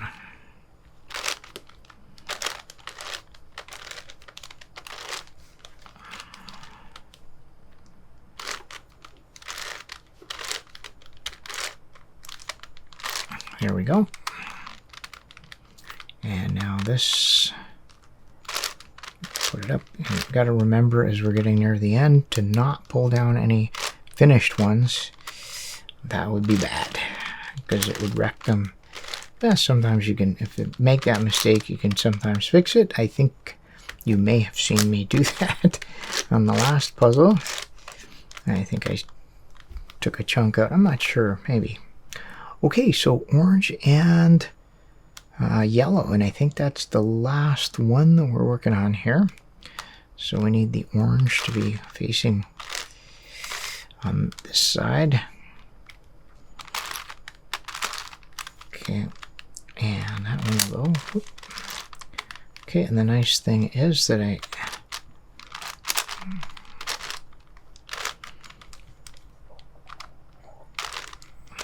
got that now. Not that many left. So where are they all hiding? They literally all have to be clustered over here. Yeah, there they are. All of them. It's 1, 2, 3. That's funny. All right, and that is the end of Free Slice. So gotta undo everything, and we can look around and make sure I haven't mangled any faces. But I think it looks good. Yeah, looks good. Okay, it's, you know what? And if you found that you'd mangled the face, well, it's not the end of the world. So I see this. This one could go in there and start making that strip. So I think I'd like to do that. But gotta orient it. There we go. So that'll go in, and actually that one too. So that'll go in. But what do we want to put back in here? You see, because the center is what defines it. It doesn't really matter at this point because there's so much. I'll just find one. That one looks good. That's what I'll do. And yeah, it'll actually go with that one up there.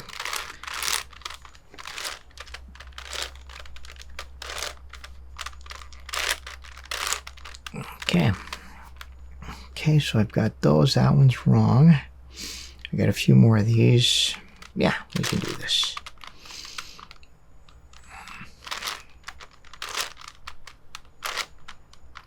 Okay.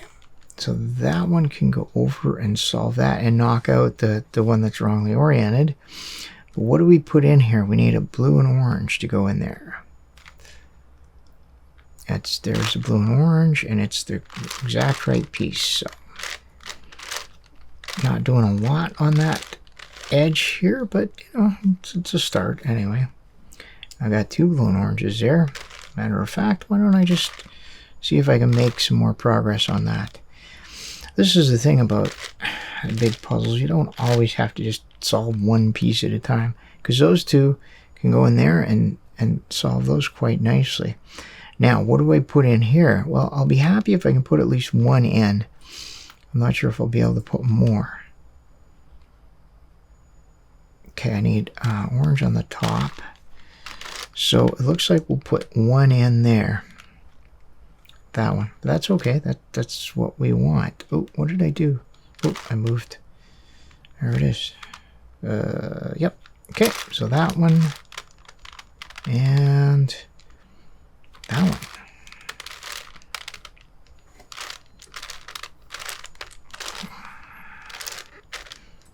Okay, that one gets solved, and that one didn't do anything, but it didn't hurt anything. Okay, so I have this. This one goes over. That's good. And what we want to bring back is a red and blue. So let's see if I can find a red and blue to bring back. For sure I can. And it has to have red pointing up.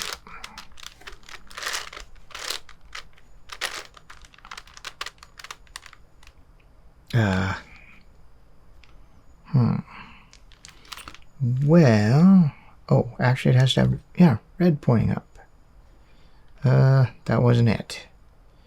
Oh, it's over here.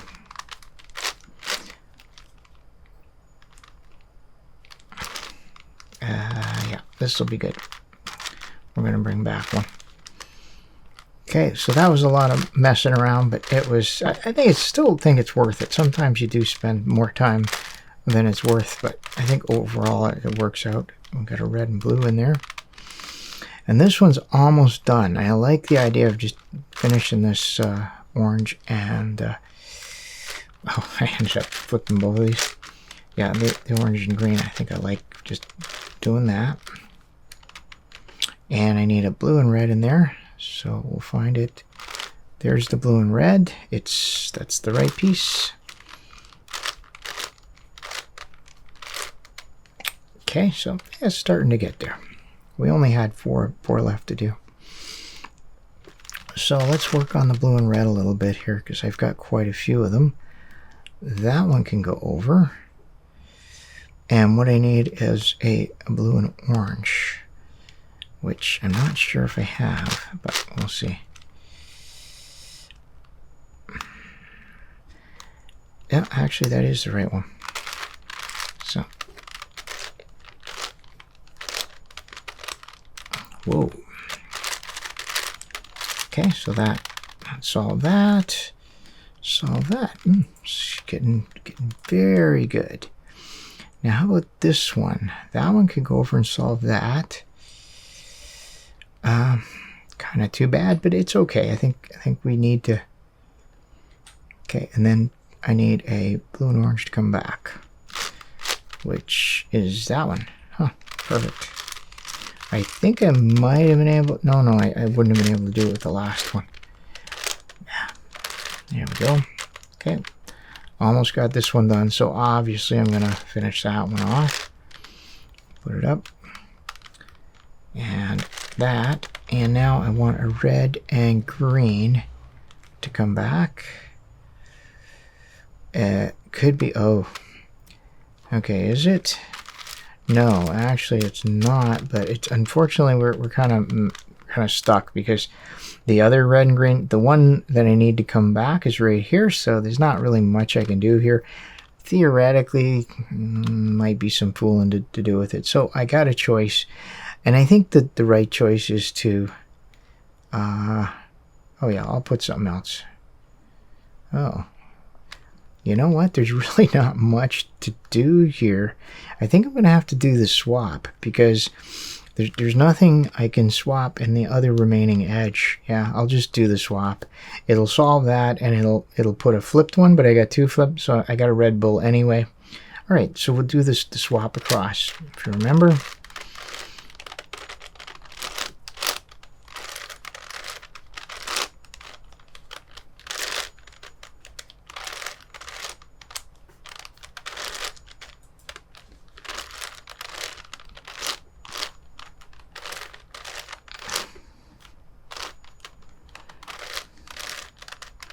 And there we go. So solve that. Just got a couple more here to go, and the corresponding ones over here. Actually, I think there must be one other. Oh no. Yeah. So I think we're gonna have another swap across here. Yeah, I think so.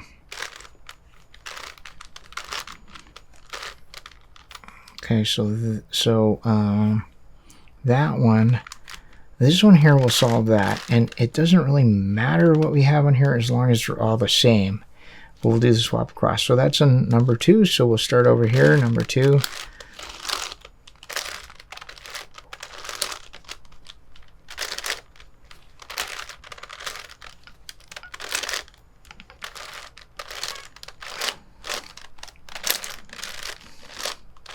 That is a very handy algorithm, and one of the longer ones to memorize, but it solved that, and now it looks bad, but really it's just one application of the Red Bull algorithm, you know, RUBL. It helps us to remember what it is. So we apply it to these 2 pieces, and it'll flip this and that, and then we'll be done. So R2, B2, U2, now it's L, U2, R prime, U2, R, U2, F2, R, F2, L prime, B2, and R2. And what makes that algorithm a little bit difficult when you're doing it on a big cube for me is that when I'm doing the other algorithm, the swap across, it's similar, but it's quite different. Like, it's very similar. It sort of has a similar rhythm to it, but it's opposite. You're pulling in opposite direction. So that makes it a little challenging. But anyway, we got through it. So now the Rubik's Cube, the 9-layer Rubik's Cube, is reduced to a Rubik's Cube. Literally solved just like a Rubik's Cube. And now before I pull this down, I can see this. I know, because green's opposite blue, I just know that that'll solve that one. So yeah, that's not speed cubing, but it's just taking, you know, just using the knowledge of the puzzle. Okay, and then one more.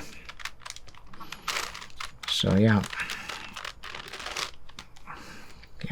Yeah, I really like this 9-layer. I really like it. It's definitely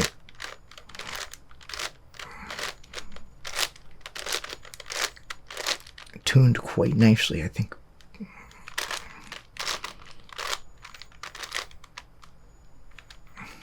Okay, and just the way I do this, I do all the ones that are on the top first. Oops, I've made a mistake here. What did I do? Okay, well, anyway, doesn't matter. Yeah, I look for all the ones on the top, and then once they're done, I then look for ones that are already in place that have to be swapped around. Okay, now it's a little bit like, you know, yes, doing the Friedrich method right now would have made that better, but I think overall, I think it's fine. Just to do it one step at a time, the way I do it. Yeah, on the balance, less memorization, and so an easier time solving these, right? Because sure, I could specialize in the Rubik's Cube, right, and memorize all the algorithms and be a speed cuber. But then I don't just solve Rubik's Cubes, I solve a lot of puzzles. If you look at my channel, you'll see. So yeah, I try to keep the rote memorization down to a minimum, and just down to just whatever useful algorithms and the widest number of puzzles. And that means that my methods have to be quite simple. Okay, we're there, and you've seen this before. If you solve a Rubik's Cube, that's the dot, and the response to the dot is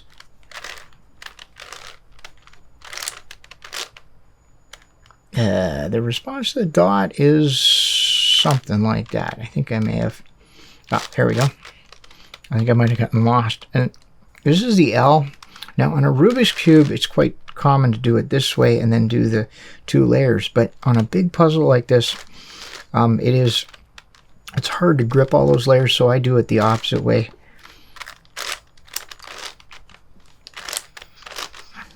And it just means that you end up with a bar, and then you have to do it one more time.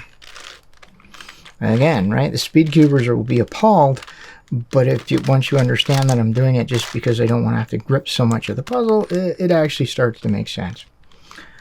Okay, so now I'm looking around. I have 2 correct ones there, which is, we don't want that, so I'll just turn it once. And now I only have 1 correct one and 3 wrong ones, and that's what I want.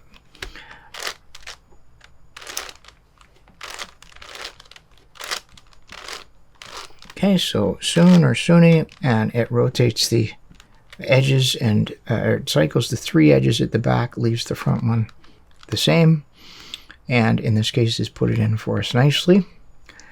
Now I'm looking, I've got 1 good corner here, and these ones are wrong, so I'm just going to cycle them.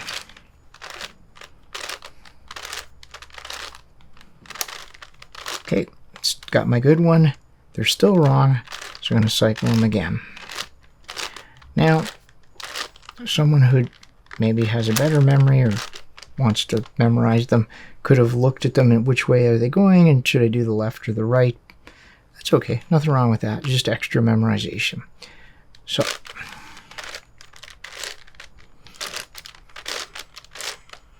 got to remember to do the whole algorithm each time so you don't mess up the bottom.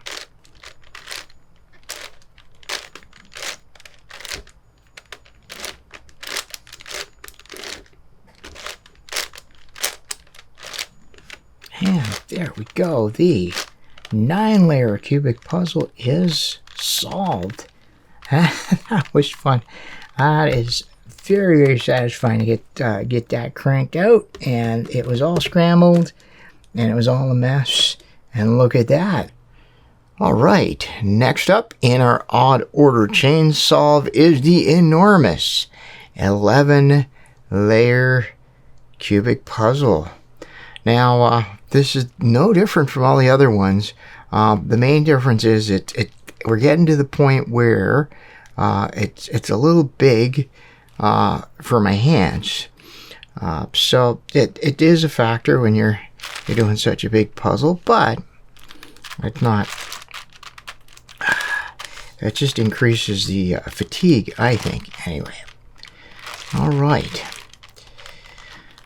We're going to take the same approach, make the white strip here, down the middle layer strip, and yeah. So now this one, I just adjusted it a little bit, just so that it's, so I think it's working a little smoother, but it's still a bit tight, so I'm sure that that's going to loosen up a bit as we go.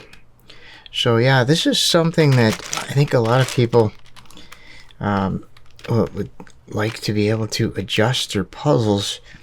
You really want to make it suit you, right? So some people have it looser, some people will have it tighter, within reason, right? Because if you loosen it too much, it's going to start popping or catching. I think is for these big puzzles, they don't pop all that much, but they do catch quite badly. There we go. First strip. That was pretty good. Now I might want to do that, but I do see that nice one there. What do we do? Yeah, why not? Why not just use what we were given? How's that? This one, we'll use that. Okay, so it's early days yet.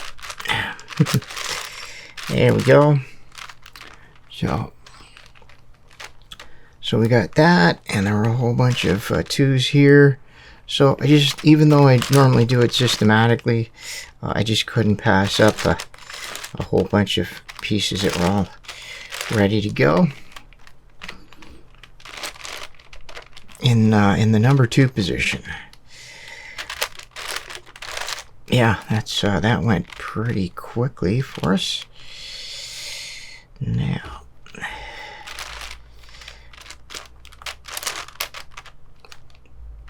oops, what did I do? Okay, well, I made a mistake is what happened. Okay, I'm trying to, this is a big puzzle, so trying to give a good view of it. All right, and there we are. There's the strip, and this is where now I put the cloth down, and using the table to just keep all the layers nice and straight. You can do it on just a hard surface. It's actually better, more efficient, but the reason I have a cloth down is I don't want the banging. That sound is exaggerated on the audio when you're recording like this, or at least in my setup. So yeah, I just don't want that. It could be annoying to people. Just gotta be careful there. So yeah, that's why I have the padding. The other thing the padding is going to help is to keep these puzzles from getting kind of pushed off the table. Ooh, I just made a mistake. Alright, didn't mean to do that. I'm not quite sure what I was... Okay, I lost the recipe for a moment there. That's okay, that happens. As I say, it's you versus the puzzle, and sometimes the puzzle wins. Temporarily, hopefully. Okay, yeah. So, obviously, if you have a gigantic puzzle like this, it's not something you're gonna play every day. And maybe your biggest puzzles, maybe you don't really solve them all that much, but you know, you've got them, you can enjoy them. Let's see, 1, 2, 3, 4, that's not it. So, you know, you can admire them. There's more to owning a big puzzle than just solving it all the time. It just depends on how you like to play the game of puzzle collecting and owning.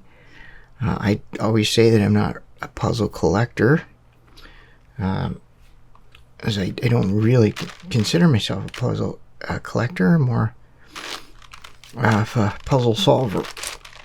But I do have a lot of puzzles, but not because I'm trying to make any kind of valuable collection or anything. Just because I like having a bunch of puzzles. Okay, so because it's just it's the first face, I don't have to worry about protecting other faces, so I just shove it right in there. Okay, well let's do 3 here, since we're seem to be going in that direction. Oh, geez, a whole bunch. Okay, well.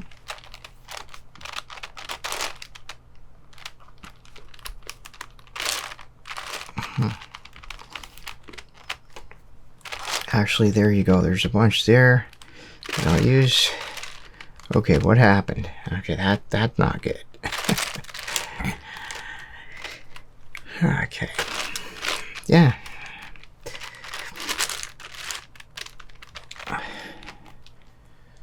So yeah, so you know, if your puzzles not working the way you like it, it is possible to adjust them. You gotta go slow, like make a small change and see how you like that. I wouldn't, yeah, you gotta be really careful you don't loosen things too much, or even, I guess, tighten them too much. Okay, this is the middle here. Yeah, but I've always enjoyed tinkering with my puzzles. That's part of it, but you know, it's like that. I mean, some people who own a car like to tinker with it and change their own oil and all that, or do their own maintenance. I used to do that, not so keen on it anymore, so kind of, you know, it doesn't mean you have to. But with puzzles, I think there is a certain sort of minimum amount of maintenance we have to do. Let's see, where are we here? There it is right there. So I think it's okay to move this. There we are. So yeah, so a bit of lube every once in a while, because I think it dries out or leaks out or something. I'm not sure. So strip 4 here. Yeah. And you know, things also, as you use a puzzle, it will get looser over time, sometimes once it breaks in. So it might need to be tuned up a bit, or maybe it arrives from the factory too tight or too loose. I've had that before. And this one seems that somebody had a haircut before they put it together. Definitely not me. All right. Maybe it was me. I don't know.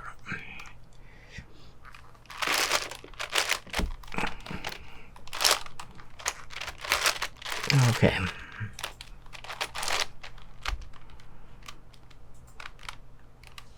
All right, that one.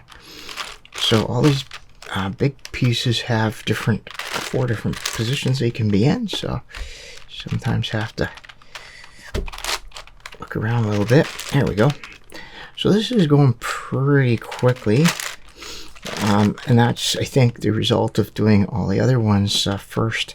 Sort of get back into that that rhythm of doing big puzzles. So what I'm going to do here, I'm just going to keep going. Yeah, you get into the kind of the mindset of looking for the strips and being able to follow them. So there was some big buzz as I'm filming this, and you know, this comments might not age well, but the Moyu has announced a 21 by 21 puzzle, very big puzzle, and yeah, so that's kind of impressive. Nobody's talking about price yet, of course. So that's the thing with these big puzzles. Price. It's a matter of you know, but practicality, but also affordability. And then someone might be able to afford the puzzle, right? But do you want to afford it, right? Is it really something you want to spend your money on, right? So that's something to think about. I know that when I got the 17 layer puzzle, it was kind of pricey, but I thought, you know, I'd really enjoy it, and I did. It's fantastic. I really appreciate having it, but then the 19, now the 21 layer, maybe it's 23. I'll have to look at that. These big puzzles.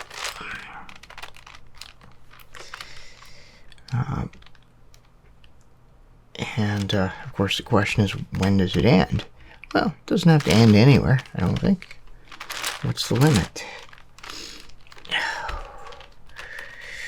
I got my first computer, and the salesman tried to talk me out of, this is in the 70s, tried to talk me out of getting an extra 16K of memory. He said that 16K was fine, or whatever it was.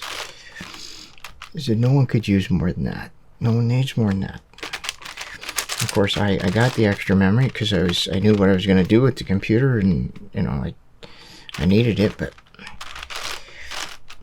it's kilobytes, not gigabytes. So in my newest computer I built, I have I've got 64 gigabytes, yeah. And again, that's more than most, but that's it's because I need it. All right, okay, that's not it.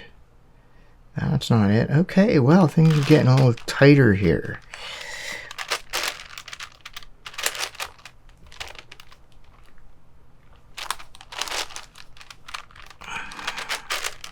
Okay, I may have knocked some slices out. Yeah, I did. Oops. That's okay. We know how to fix it. And there's the thing, right? If you're doing this and you knock some slices out, it's not such a big crime. You know, just as long as you're checking regularly to make sure that you fix them. You know, because once you start trashing them, it's harder. But again, it's, you know, it's, like I said, sometimes the puzzle wins. It's okay, right? It just it has its moment. Okay. Speaking of having its moment, I have to figure out where. I think this is it. 1, 2, 3, 4. Yeah, 1, 2, 3, 4. So it's this piece here, and now I can't put it in. I can't put it in from up here, so I'm gonna have to do this shuffle. There we go. Okay, and now I can put it in, and I think I don't have to worry about what's up there. Yeah. Well, maybe. All right, let's oh. Yeah. Oh, actually, there's two I'm looking for. Okay, I do have to worry about it. Yep, no way to avoid it. So, that up. And bring it down. And now we're still good. Okay. So now I'm looking for 3 from the end. So that's not it. The white's not there. Shouldn't be too many of these left.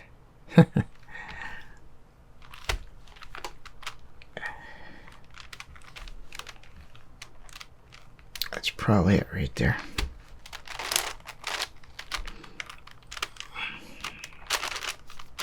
Yep. Okay, so that one's clear. There we go. Yeah, so just kind of struggling a little bit on that last one, but that's okay. As I say, sometimes the puzzle wins. Okay, so we're on to layer 2, and this just gets easier and easier as we go here. So now I'm on the E layer, so I don't have to be concerned about popping things out of the finished strips.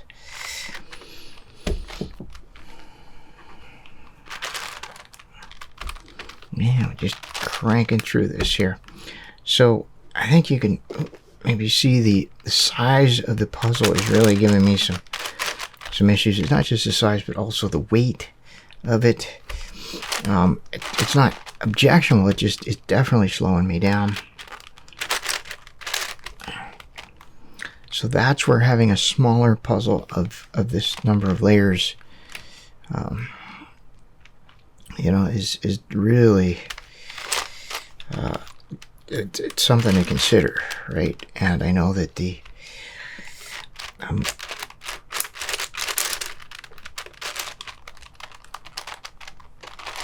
yeah, it's Moyu that's been coming out with the smaller puzzles, the Milon or Mylon series. I think that's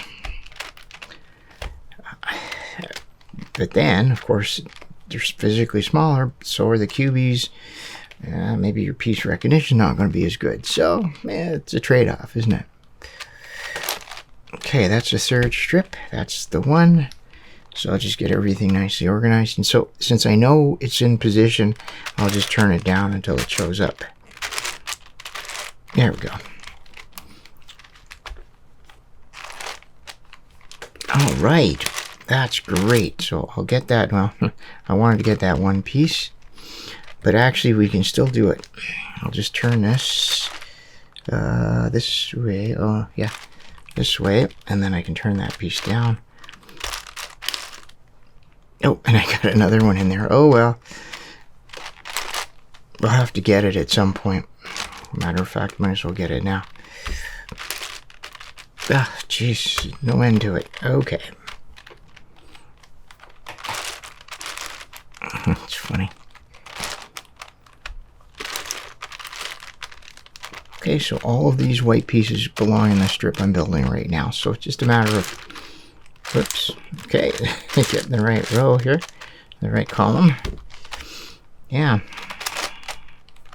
And then making sure that we're not trying to put pieces. I try to avoid, if there's two pieces in the same strip, I try to break them up. Maybe turn it a different way first. Oh, best we can. Okay, well this one's gonna be disruptive no matter what. The middle one always just lodges on the white strip, or it interferes. There's no way around it, so you have to do that, but it's fine. Okay, now since I'm here, I might as well get this one.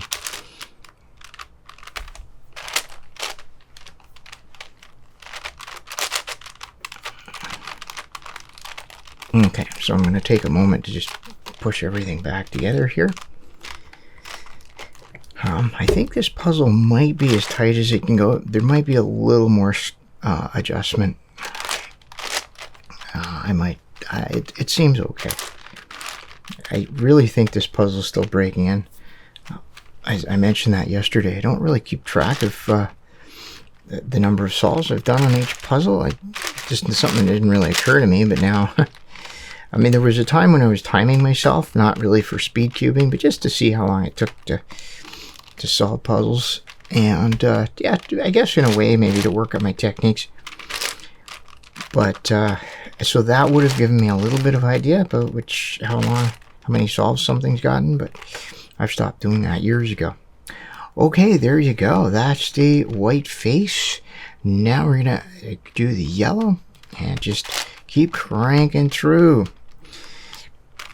Oh, this is exciting. Now there's really no way to avoid sort of getting the white face a little bit dislodged here, but I do a few. I can see them coming up, so it's not really not too bad. So I've got those, and then of course I've got those. Okay, well, let's just do this. Okay, and then I might as well put that one back while I'm at it. Okay. So all I did was I shoved a bunch out that actually could be used in this strip here. Oops. Maybe I did. Okay, what did I do here? Oh, okay, there were just two. All right, well, not. There we go. Okay, that worries me a little bit. No, okay, I'm good. On the white. All right, where are we? Okay, so the white's there. Yeah, so to build this one strip, I really have to build it right on the yellow face, whereas normally you're building them on a different face. That's why it's...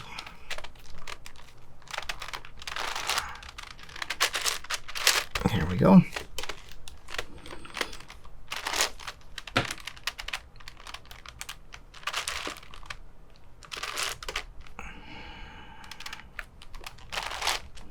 Okay, here's a different technique here so that I don't have to fool with it after. So there's what I'm looking for. So that one, which can go over there, so not bad. I'll just pull this strip down. So there's my target, 180 degrees, push it back in, and we haven't hurt the white face. So just all sorts of ways to cycle these pieces around without trashing another face. So there's another one there, but we've used those. So I think I've used up as much of this face as I can. I'm just looking for, okay, I think I see one I need here. Pretty sure that's it.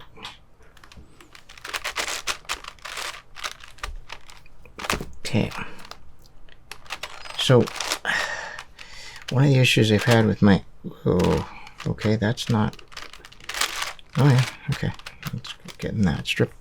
Yeah, one of the issues I've had with my, some of the big cubes is that middle stickers get damaged. They kind of the center stickers, even like the big ones here, and the pillared ones even worse. So I've had to glue them down. I just glued this one down, and it seems to be doing well. Okay, that sticker's got some problems. Anyway, so yeah, so talking about maintenance, that's something, you know, your stickered puzzles, if you solve them a lot, you're probably going to have to replace the stickers from time to time. That's a big job. And I wouldn't want to glue too many stickers down on these. But the center ones, I think it's probably the only viable way to make sure they don't come up. Okay, what was I doing here? I was just, again, I saw a strip of 2 and I just sort of went for it. No particular reason.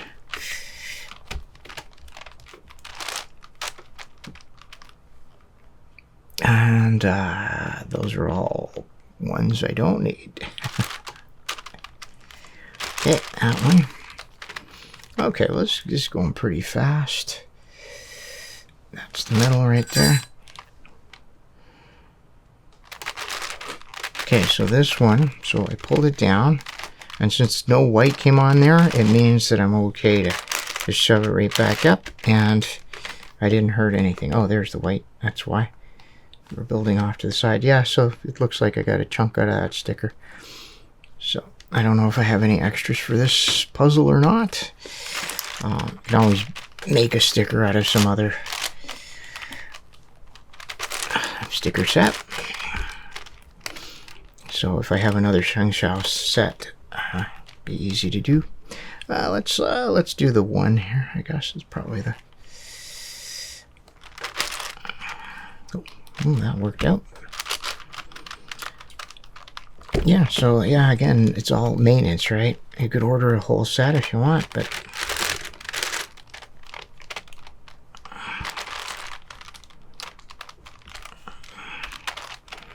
Little sticker set. Yeah, my pillared version of this, it came with a set of half-bright stickers, and so after a while, I put them on. They were much better than the factory stickers. Well, better. Yeah, much better. Somewhere between much better and better. But it was a big job.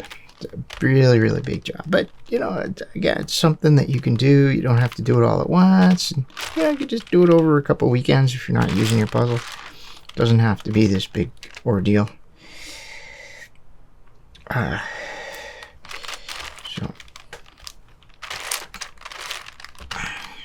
yeah, I wouldn't say I spend more time maintaining my puzzles than I do solving them, but I do spend a bit of time maintaining puzzles and adjusting them.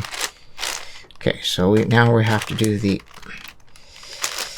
push and replace method. So we've got those two and that one's looking good. Yeah, I'm really doing a number on that one, and that's not the middle, it's just one of the side ones.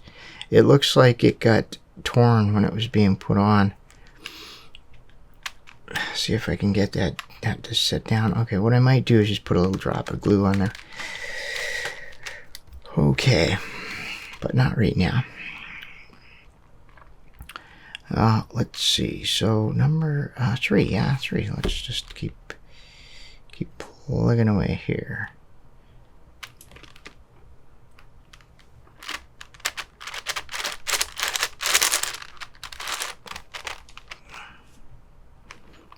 Okay.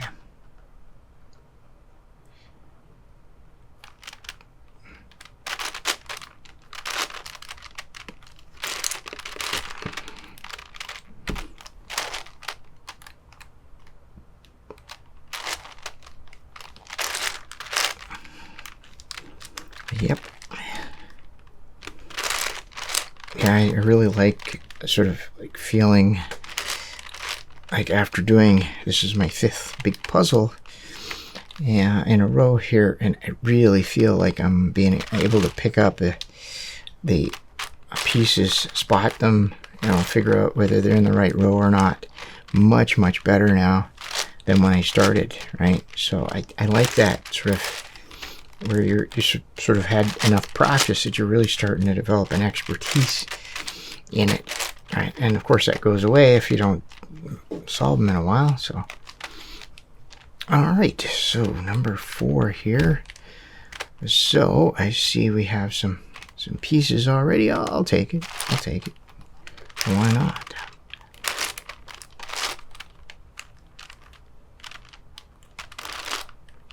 Oh, okay. Well, that was...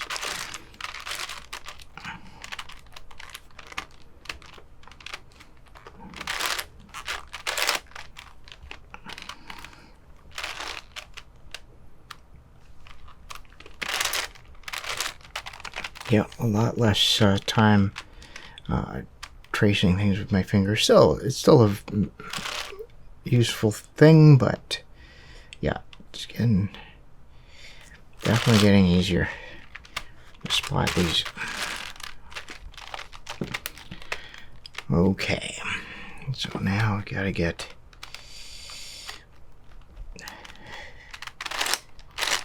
so looking at things like that would fill in quite a few. There we are. And now I just need the ends. Okay. Okay, there's one of them.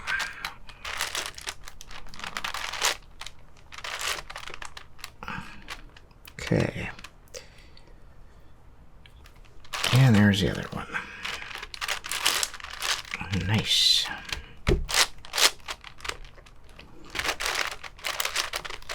Okay, and I think we're just gonna go right into doing the other 4-strip.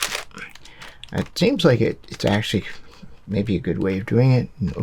Not quite as tedious as just doing it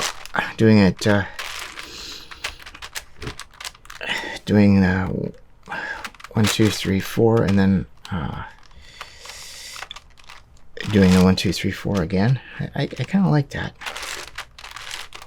Okay, so there it is, the start of it. Anyway, I certainly have lots of pieces that I had picked out from before that were duplicates. So I think it's building up pretty fast, making sure that yeah, see, that one belongs on this strip, but we don't need it. So okay.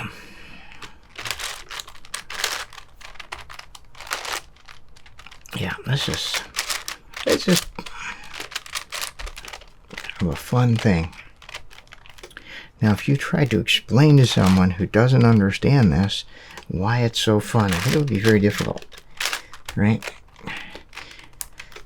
Because I think some of us are wired to enjoy this sort of thing, and other people would find it really tedious, right?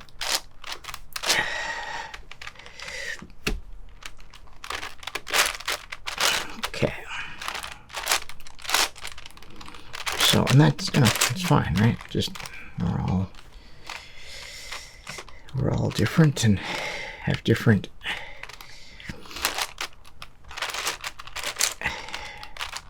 interests in what we like and what we don't. Okay, so I got my 3-strip here, and of course I'm calling it the 3-strip because it's the third one from the outside edge. That's just the way I think of them. There's nothing stopping you from coming up with your own names for them, or internal, like, mental model of them. I'm gonna get my 2 ends now. Now that's an awkward. Okay, so I need to have these left to go. One of them is in this strip here. Okay, well, there's no easy way to do this, so I'm gonna pull it down. Of course, it's gonna dislodge that, so I have to push something in. And this one, it's got a piece on it, but we don't need it. But now I'm back to the E layer here, so I can get our piece that we grabbed, which is right there, and push it out. Yeah, those types of pieces are kind of, it's a little awkward to dislodge them, but it's all you can do. And it was worth it because we got our piece put in there. And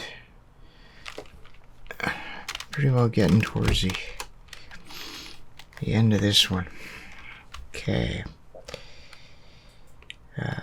Okay, there's that one. I saw it down there, so we'll just keep turning it until we get it. And there's the other one. Yeah. Nice. Okay, I'm just going to square everything up before we get going here.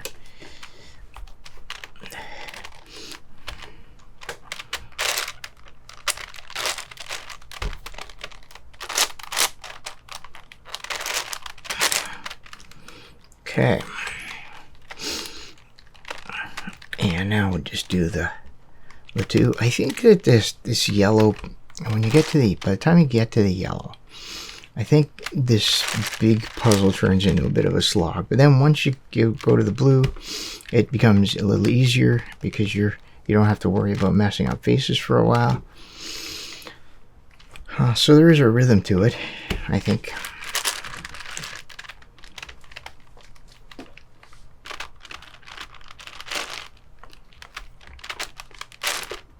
Okay, nope, that was not it.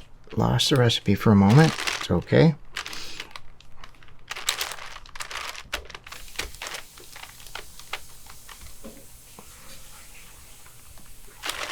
Okay, and there's a whole bunch.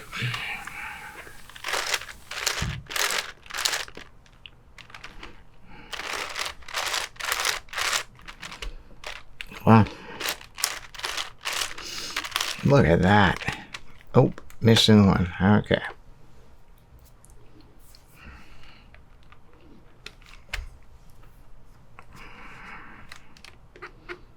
And as usual, right there. But I think we can get this one. Okay, so we pull down this layer right here and finish this.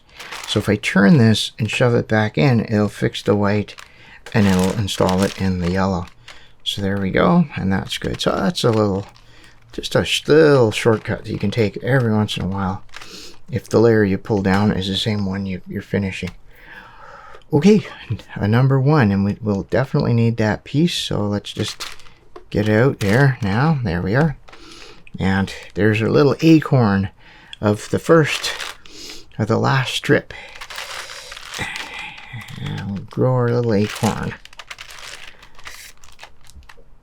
Okay, not good. You see this? Not good. Not good.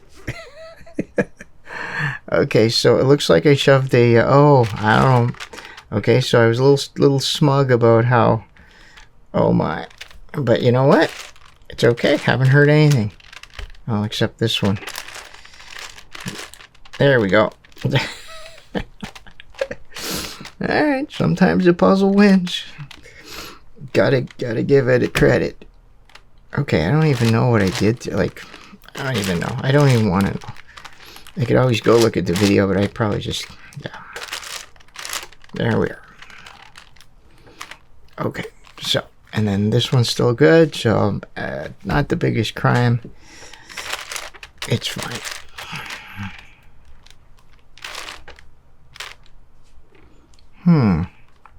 Okay, when this happens, it's kind of, you really can't do much. You need both pieces.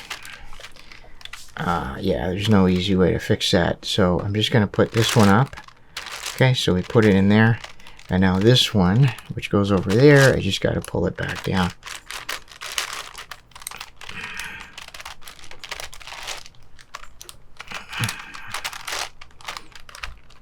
Yeah, there we go. Yeah, if you can turn it 90 degrees between applying each piece, you can sometimes find an order that works that you don't have to do that, but for this case it was 180 degrees and there's no way.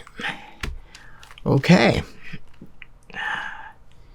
Yeah, every yellow piece on this puzzle belongs to this strip. Okay, there it is. Last one. All right, let me see if I can shove that in without causing problems this time. All right, look at that. So white face done, yellow face done, and now we can move on to the blue face. And I see a bunch of strips here that we can use. Don't have to worry about saving anything because we're starting on a new layer here. This is the E layer for the blue. It's the only completed face we've got. Okay, that one. Okay, so that's gonna go pretty fast here. Okay, didn't find anything. That's the end, and that's the other end. So I don't think there's any real, like, I always start with these middle strip because it's pretty destructive to be working in the middle. It's, you know, could you start from the outside and just sweep over? You can, but when you're making that middle strip, it is still complicated. I think you'd have to pull it down to a different layer and build it. So anyway, I've always just done it this way, and I haven't really given it a whole lot of thought as to why, other than I know it simplifies the building process for me anyway. So I'm just building out one right now, and we'll see how that goes.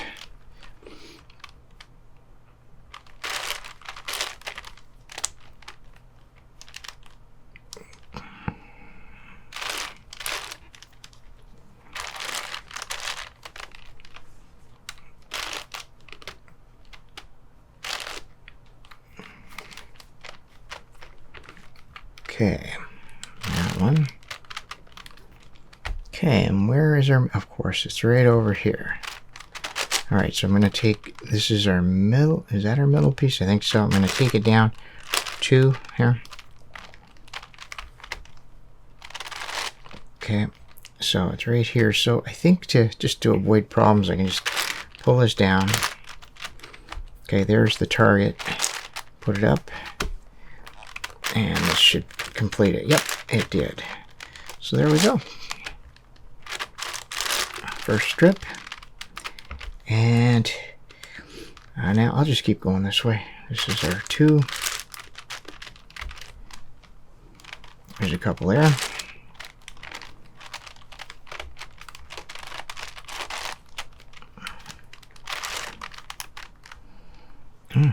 Got some.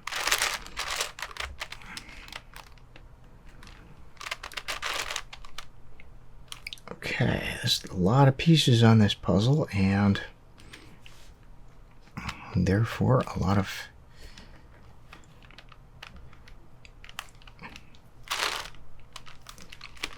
pieces to choose from. Okay, so I just pushed a few on in the 2 layer down here. You got some stuff to work with. There we go. Ah, it's looking better.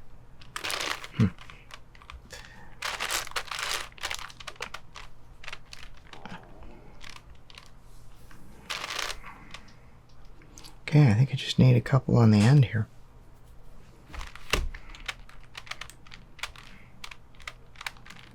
Which I don't really see.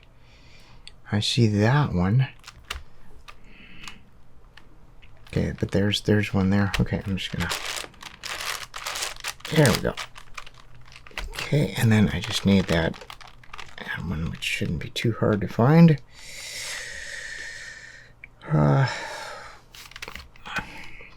Okay, it's right there.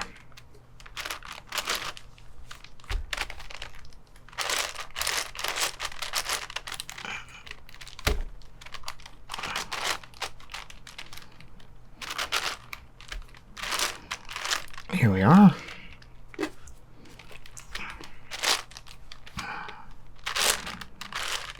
Okay, so there's the second layer. There's, I think the beginning's over the 3rd layer. It doesn't really matter what we pick here, but I've got a couple ready to go here, so I'll just pull them down.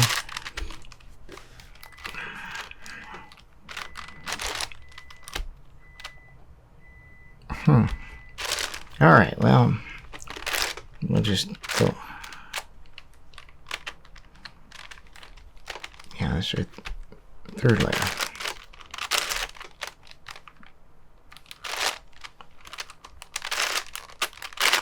Put that one back. Okay, well, got that. I see that one. That's yeah, that's 4th. No, we've already got that filled in. Okay, well, just. Oh boy. This is that's already done. Those are already done. I see I have quite a few here, so I guess I'll just...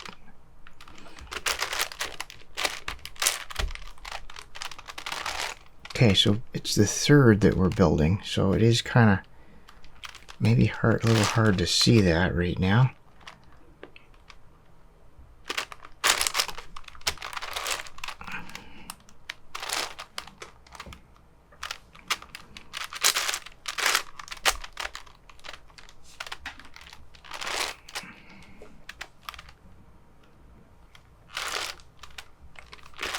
Okay, that was a big boost right there.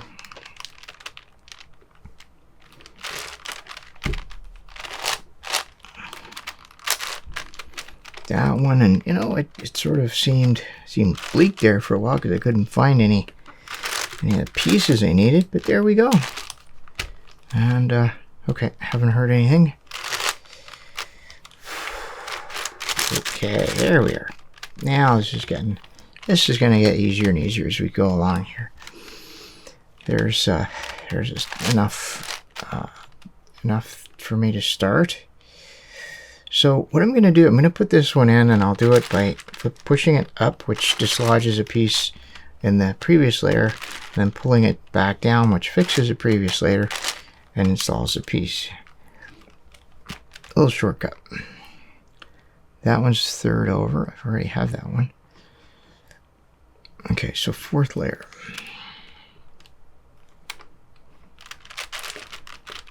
Okay, so I put my end here.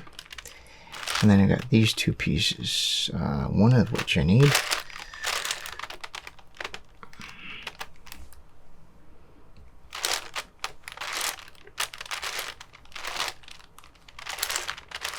Okay, just a little bit at a time here. Not...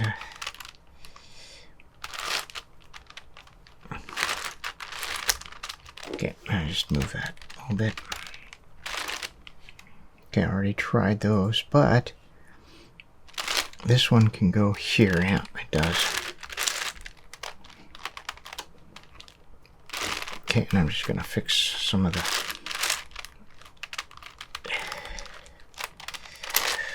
Okay, one more on that strip. It just...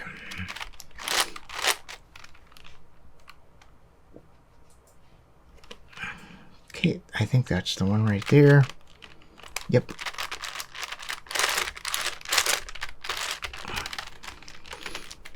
Okay. Well, this is great. Alright, well, you know what? I've been doing strip 4 here for a bit, so let's just keep on going. Okay, so there it is, and yeah, I don't know why, but I am having a bit of trouble recognizing. Oh, well, here we go. Here's a whole bunch of them. Go figure. As a matter of fact, yeah, that's great. I'm just gonna push them up here. Be a little closer to where I'm building, and then undo that. Okay. Yeah, I'm just gonna put them all in and then fix whatever damage I do.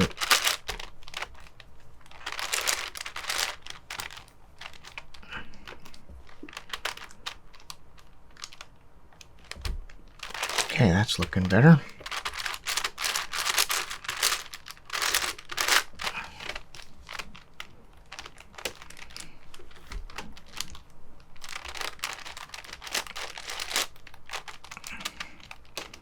Two, three. No, that's good.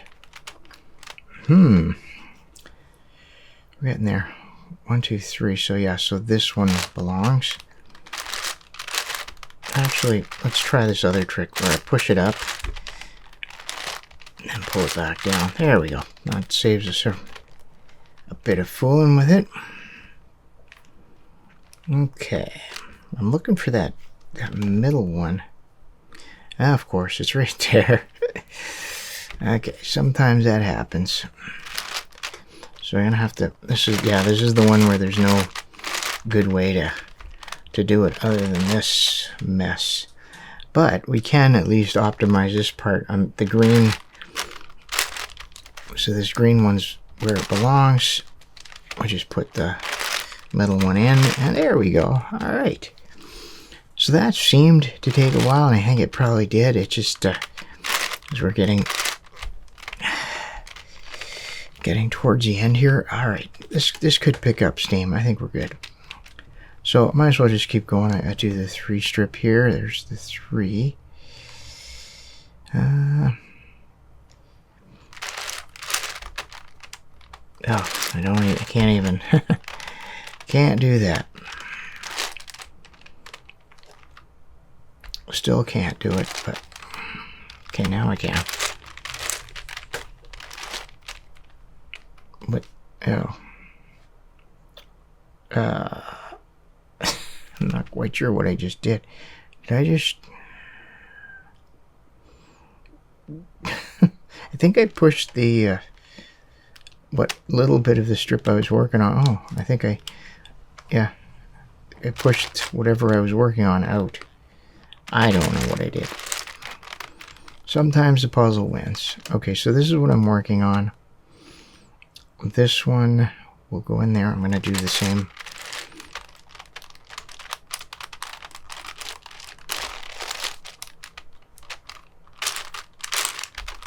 Okay, so now I have my 3 strip. Not much right now, but we'll work on it.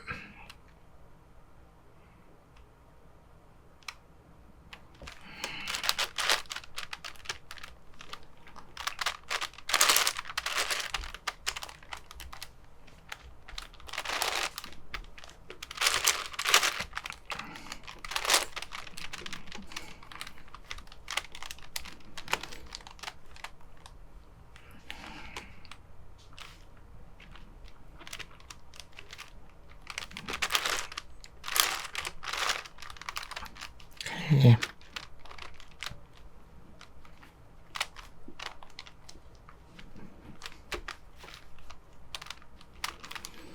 I think I'm on my own as far as, yeah, not a lot here. Okay, there we go. Okay, I think my piece recognition is getting a little fatigued here.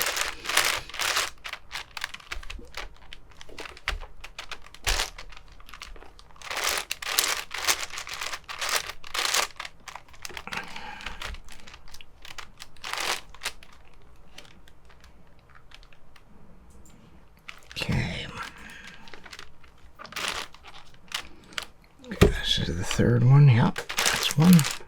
You know, they were just scattered to the wind.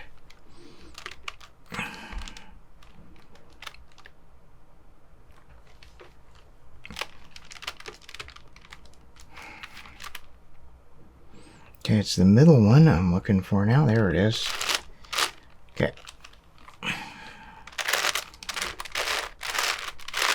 Okay, and then there's no... I just gotta undo what I just did. There we are. Okay, just one more piece on this. Wow. And there it is. Okay.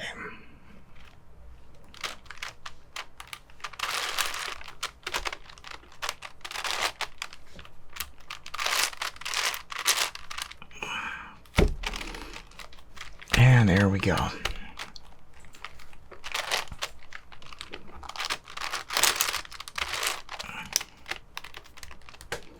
Okay, this is what great progress. So, 2, there's one that has a lot of 2s on it. Flip it around. Yeah, you know, this is just, this is my kind of fun, just having this fun thing to play with.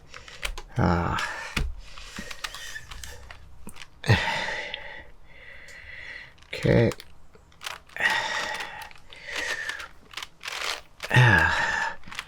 So, anyone asks me, you play with toys at your age?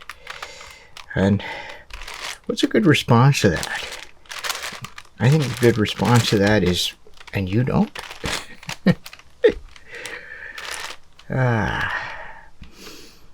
Yeah, I think so. It's because otherwise, what is the definition of success, right?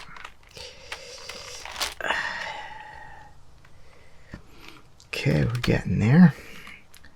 Yeah, I mean, why not, right?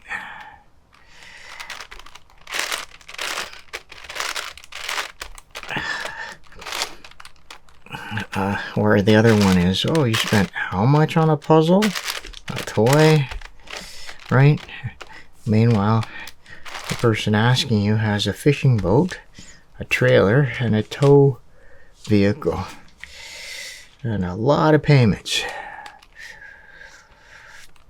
That's one thing about puzzling, at least I've never had to finance any puzzles. Quite the opposite, because I use PayPal when I buy my puzzles. They're paid for by the time I get them.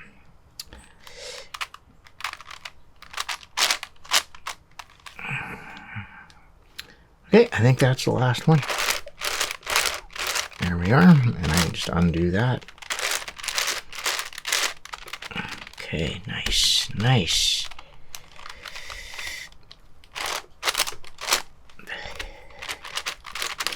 So yeah, there is something about playing with toys.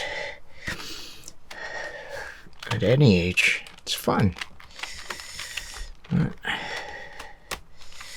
That's why we do it. Okay, that's the middle, so I kind of want to keep that.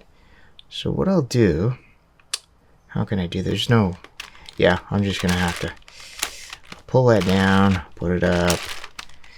Okay, so these all go up here, but we have a lot of stuff there already, so I'll just pull down 3 layers and push it back up. There we go. I think this puzzle's really turning well. I'm really happy with it.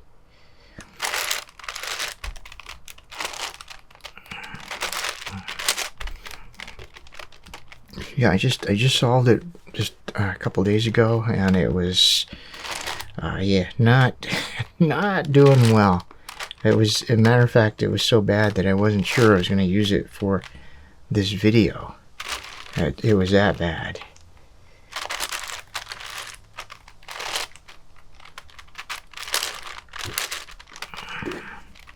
Like, I knew I wanted to do this video, and it was just so in such rough shape that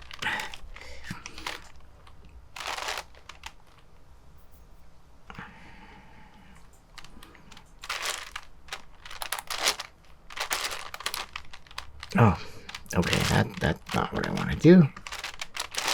Yeah, sometimes the puzzle wins temporarily. There we are. Okay, I think I've got my stride a little bit in terms of handling the big puzzle. It's still tough, but it's really, I think, the limit of what I can grasp here with my hands. Just okay. Well, I guess that last blue would be the one that goes in the last slot, last blue slot. Okay, how did we do here? Look at that. Oh, this is great. Got the white done, got the yellow done, got the blue done, and now time to do the orange, and the orange will be the last face we do. That is that normal method. Well, normal method, the method where we are building the strips. Okay, so here we go.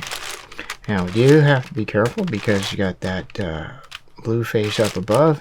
It's okay to dislodge some pieces from time to time, as long as you remember to put them back. And then the other way to do it is to use the pull down. So there's the slot I need. I'll push it up, and then that doesn't affect the adjacent face.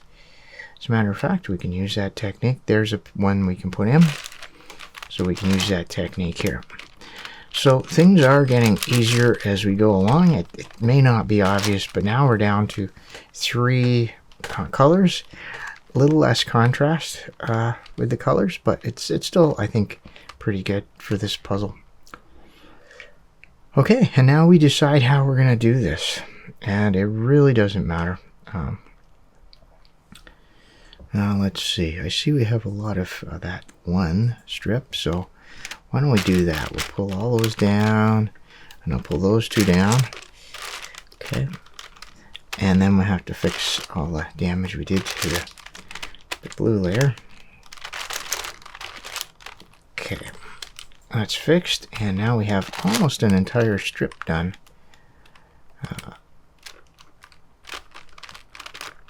Okay, I'm going to put that one in. Whoa.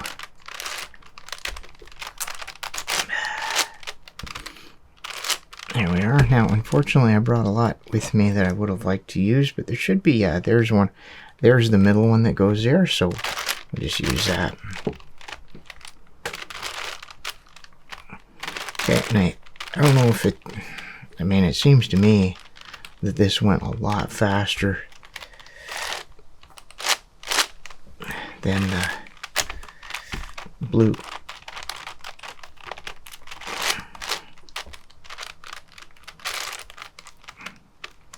Okay, so we got that strip done, and let's just keep going to strip 2, though I do see a 3 there. No, that's a 4. That looks too good to ignore. Yeah. Oh, okay. That was not, I thought, yeah, that's just too good to ignore. So yeah, let's just go ahead and finish that one. Now, this is not the result of a bad scramble, because we solved the white face, the yellow face, the blue face. So any pieces that were together have been thoroughly split up. But okay, and that, yeah, that one right there. So it just they just clumped together because there's not that many pieces left, and that's basically what it is.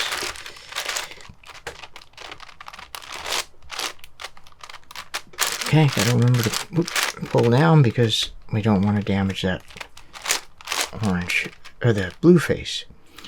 Okay, so just keep going with this.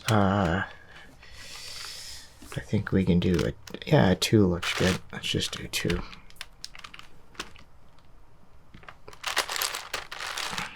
Okay, now because we're getting so far down on the puzzle, we're gonna have to do more of this stuff.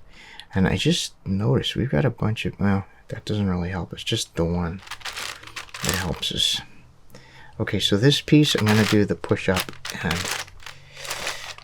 pull back down technique. There we go. So I got that one in. Yeah, you see how quickly these are going in. Not really yeah, I really think I had more problems with the blue. That seems to be the one, even though, oh, you wouldn't think so, but okay, so that's the one I need. So what I can do, oh yeah, I can just push this up. Okay, this is going to be clever. Now it was down here, right? So I have to flip this around and then pull it down. Okay, yeah, there it is. So not bad. And then we need this one, which is right there.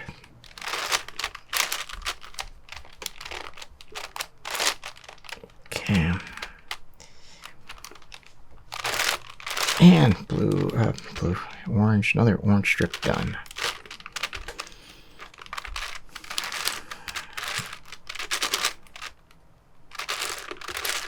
Yeah. So there you go. So yeah, so, you know, I think this idea of adults playing with toys, I don't think it's, I mean, some people find it kind of weird, but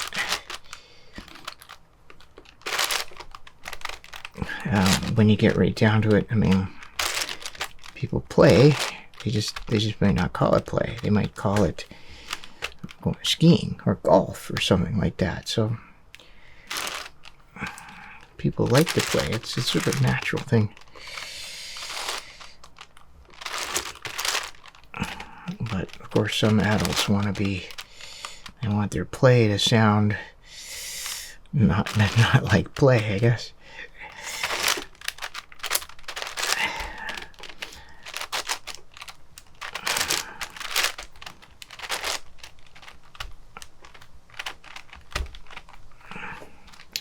So yeah, so I got no problems with people trying to talk down from adults playing with toys. I mean, I got no problems dealing with that, I guess. There we go.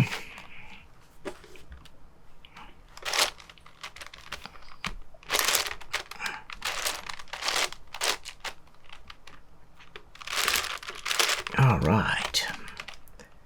And yeah, and that's the, you know, you spent your money on that sort of thing. Yes, I did. It's my money.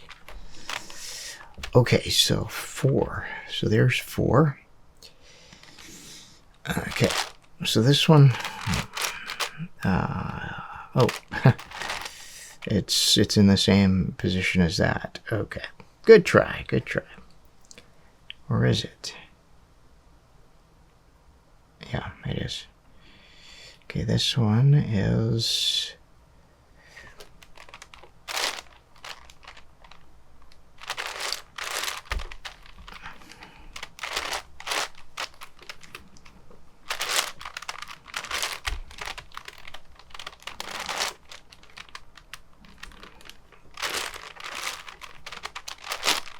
Yeah, so for this one, there's really not much to do other than just go back and forth, but that's okay because this is the last one of these we're going to have to do this way. But let's see now. Just looking around. You'd think it would be easier, but just I think a certain amount of fatigue sets in. Okay, I've got a bunch here. Oh no, that's what I'm trying to build.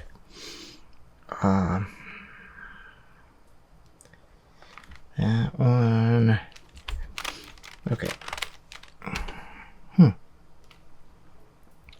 Okay, we've already have that one. There's really not that many. Okay, they must all be here. Yipes. Yeah, so yeah, that one. Let's have a look here. Let's see what we can make. Yeah, that one.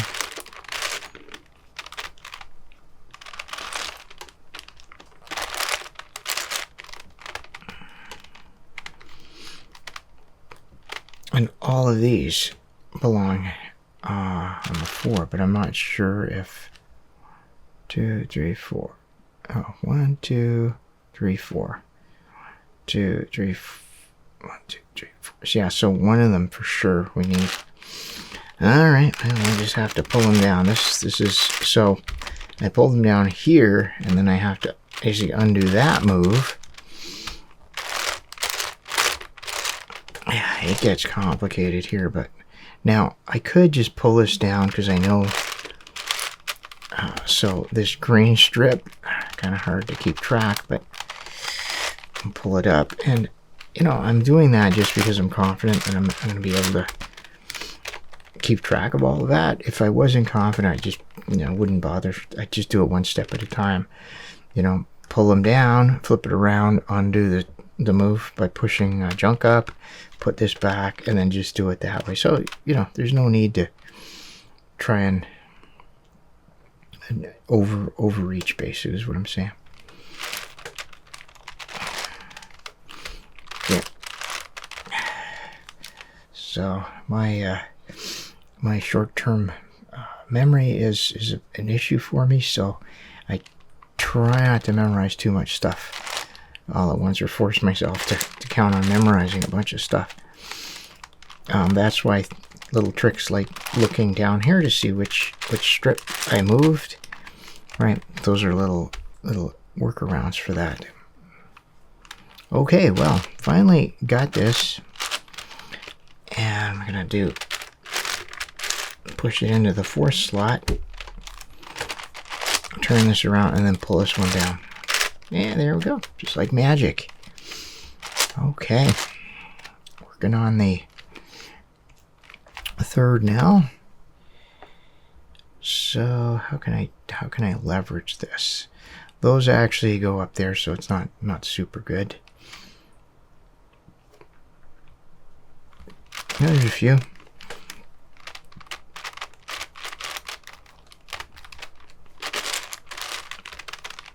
Okay, now I can't, because the next thing to do would be to turn and put these two in, but I can't.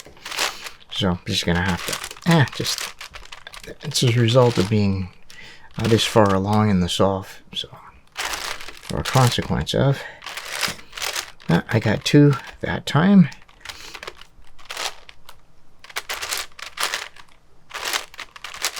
There we go. Yeah, it's coming along. This one is good, and if I shove it up and then undo it, it'll give us one more. There we are. Okay, this one belongs up there, but not gonna be able to do too much. Oh, okay. So I've just got to move it out of the way. There's no magic for that one.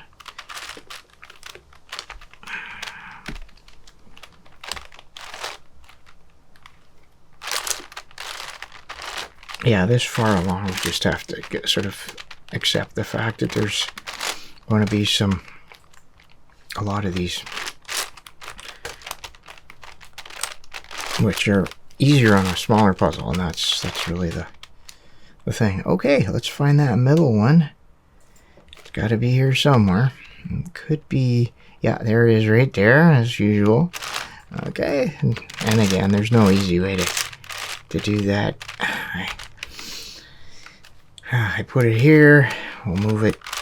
I can move it out of the way this way. Undo that. And now, so the only shortcut I really have is I can leave it here and then pull down the slot. There's the slot. I'll turn it on, and then we finished our third strip. Okay. Definitely nice to see this progress here. Okay, next up, number 2, slot. And they're all over the place. There's no real cohesive strip to start with, so I'm just gonna start pushing them up. We can get away with this sort of thing now, as you see what I'm doing. I'm slowly building those up. So then I have to just pull this off or turn this off, and then fix all of the strips that I broke, and just there, back. And just as a precaution, I'm going to just take a quick peek and make sure I didn't hurt anything. And that's just something that helps you for those times when the puzzle's starting to win. Now, because we're so close to the blue layer, when I'm doing individuals like that, there's really nothing to do but just undo turn it off and undo.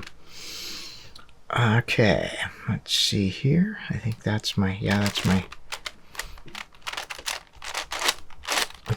here.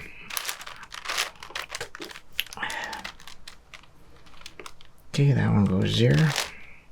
So now I can just push this up,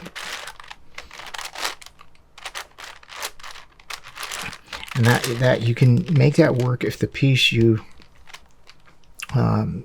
putting in is in the proper orientation. Then you can shove it up. If it's not, you can't use that technique. Okay, well, just a couple more to fill in, and of course they're over here. We knew that. That's one of them. There's a couple more. So I think what I'll do is I'll just bring this whole wing down. Okay, so they're here, and that one we're not going to need right now, so I'll just put it all back up here.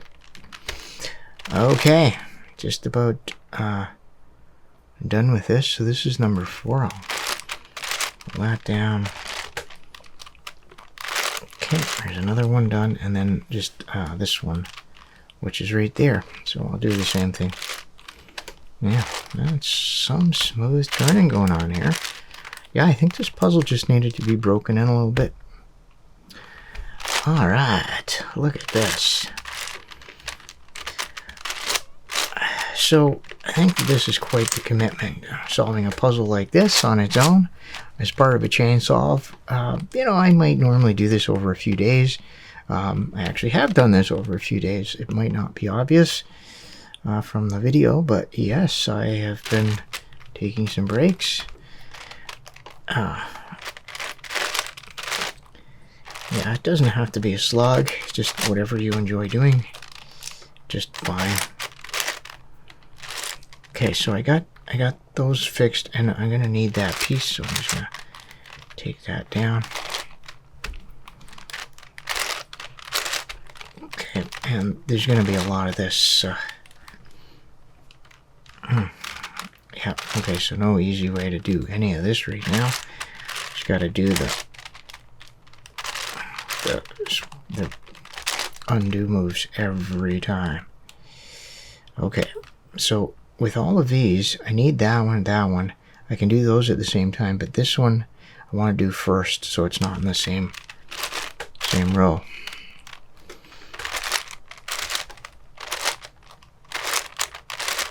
Okay, so now I can do these two at the same time.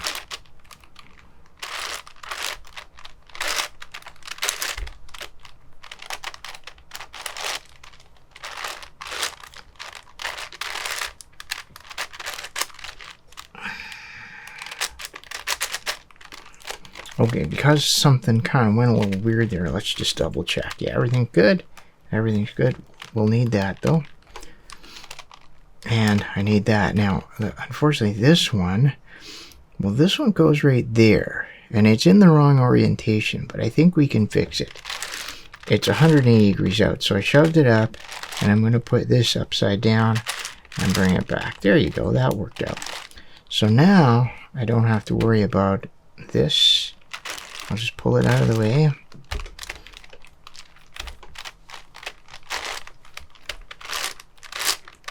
Okay, and I'm pretty sure that this will be the last one.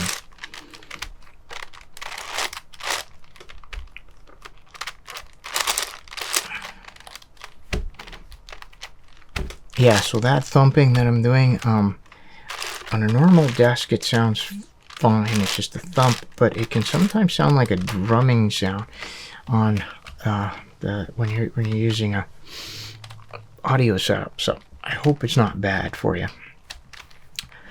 Okay, there we are. White, yellow, blue, orange, and now we're left with the green and the red, and this is where we have to change our technique. And the technique is to try and make as many strips as possible. And yeah, that's basically what we do. So I want to maximize the amount of green up here, maximize the amount of red here, and you know we're actually doing pretty well anyway. But something like this, if I could find a strip that has that's actually red, I want to shove the greens up. There you go.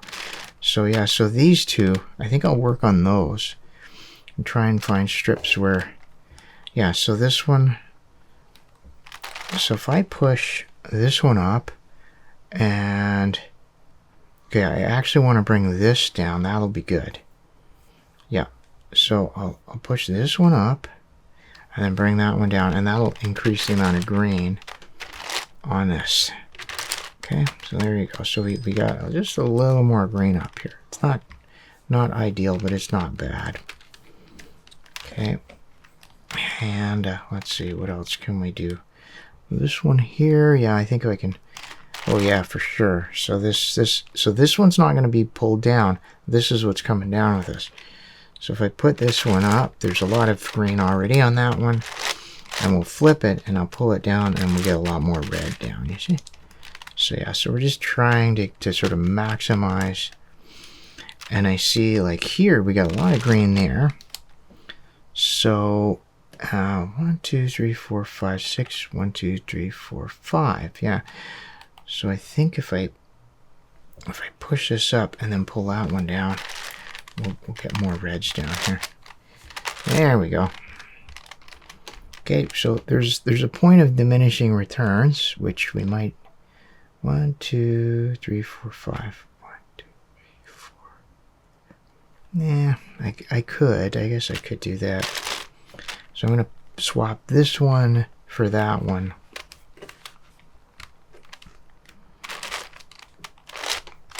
It's just one more, but it's an easy way of doing it. Okay, so now that I've done that, now we move our solving to the algorithm, and as long as they you can do a group as long as when you turn them they don't overlap. So this is a great example. I can take these 3 reds and 3 greens here. I just pull them down and go over and pull them down. And the nice thing about this is when you flip it back, if you glance down here, it can help you figure out what you've done if you lose track. So that's what I like about it. So you don't have to memorize quite as much. Of course, if they're real close together, it can still sometimes be a little dodgy, but not too bad usually. So this is what I'm trying to do now, is try and find some strips, but I don't see too many right now. Yeah, I don't see too many strips, so I'll just take that one and that one.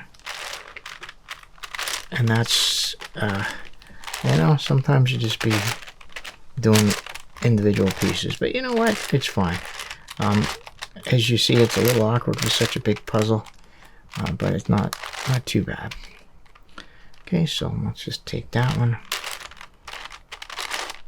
Yeah, I think you could end up spending a lot of time looking for perfect combos where you get 3 pieces or something, but I think it ultimately not necessarily time effective. Okay, so that one and that one, I think.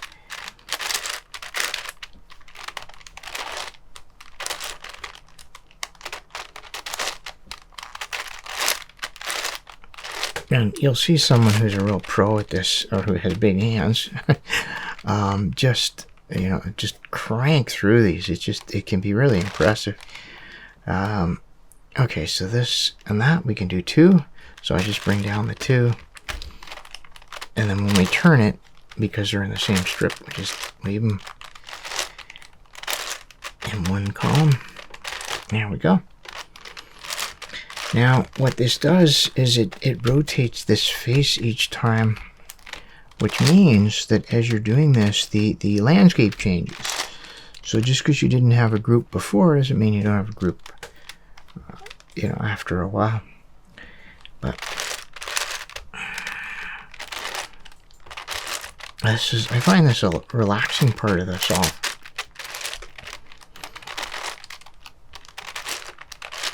It's like a mini game in a in a video game, you know, like.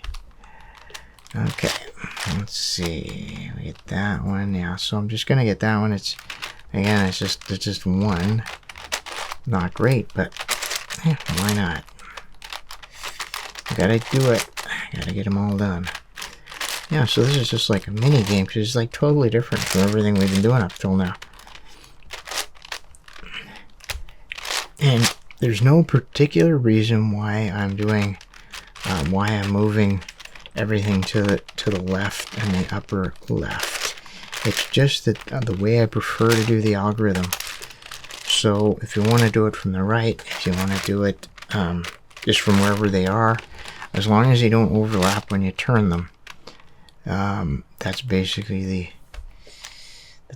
it. Let's see, I can do that. Okay.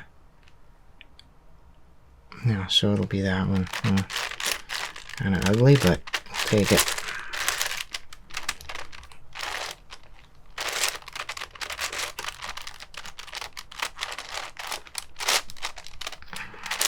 So this is where you need your puzzle to turn reasonably well, and this one is. It's not.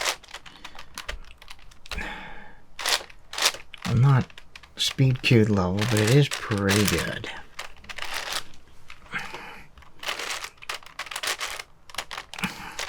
this is when I'm thinking about those huge multi-layer puzzles. I think the 21 layer.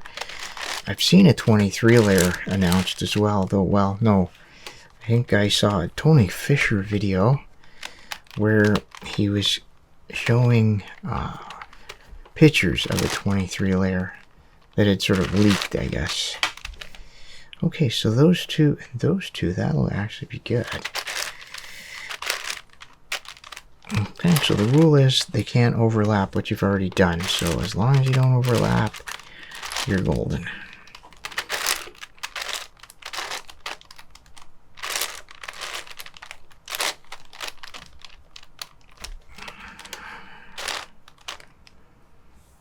Let's see, I've got those.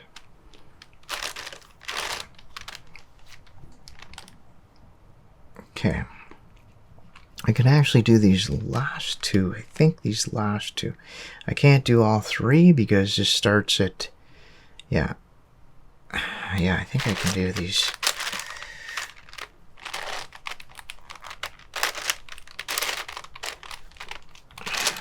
And of course, there's nothing that says you have to do two at a time. You can, if you're not comfortable doing two at a time, you can certainly just do one at a time on here. And I don't think it makes a huge difference in terms of time. So we've got a strip here. Actually, we got 1, 2, 3, and the 1, 2, 3. So we could actually do 3 of those. I think we can do 3.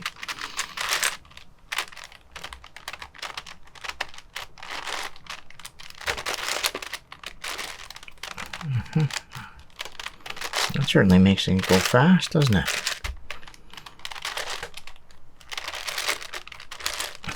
That was nice. Able to just crank out a bunch of them here.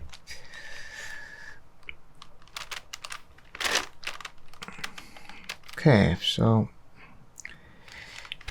so we could do 2 here. This starts down 1 lower, but we could certainly get 2 done.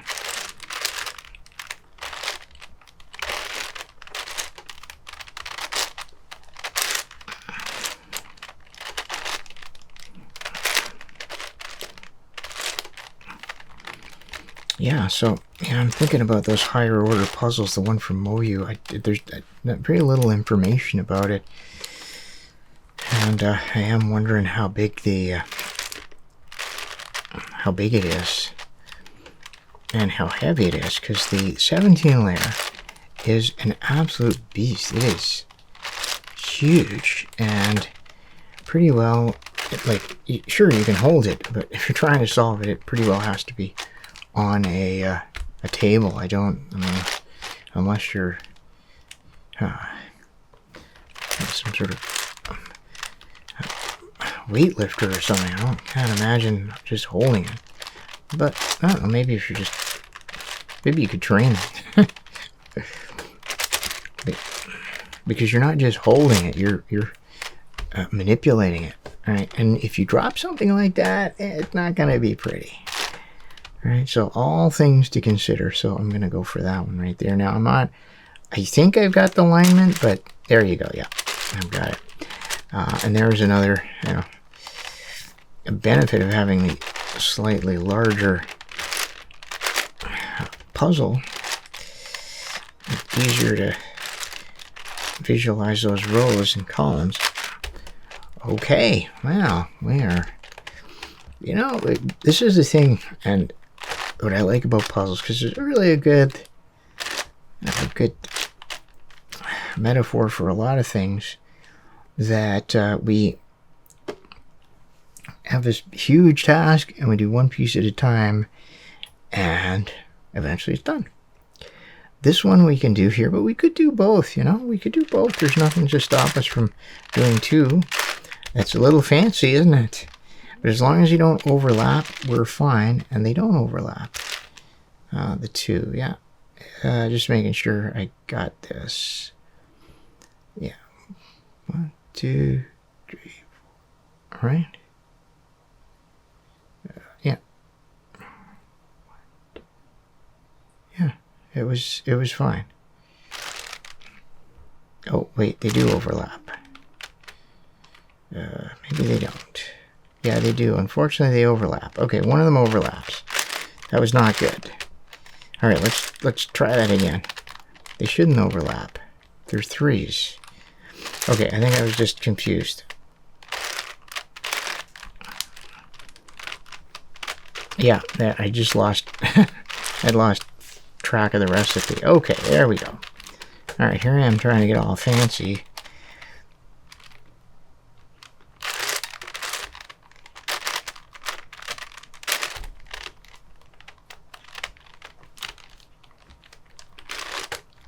There we go. Okay, so, and of course, in the time it took me to double and triple check that, I could have just done a bunch of them normally.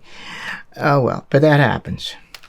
Okay, so this looks good. I can do 2 right here. I think... I think I can't because... Oh, yeah, I can. Okay. So I'll do 2 as long as they don't overlap. Things get really rough when you overlap. And here's the one of the weaknesses of this technique of looking down here. As you can see, it's not going to help me much, right? If I forgot what I was doing there. Okay, down to 2. Okay, and at this point, I'm just going to crank through them.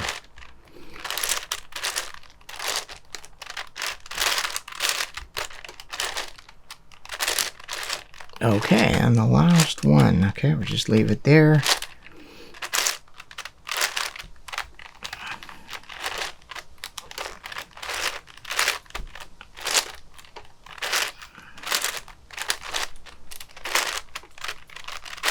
Okay, wow, look at that.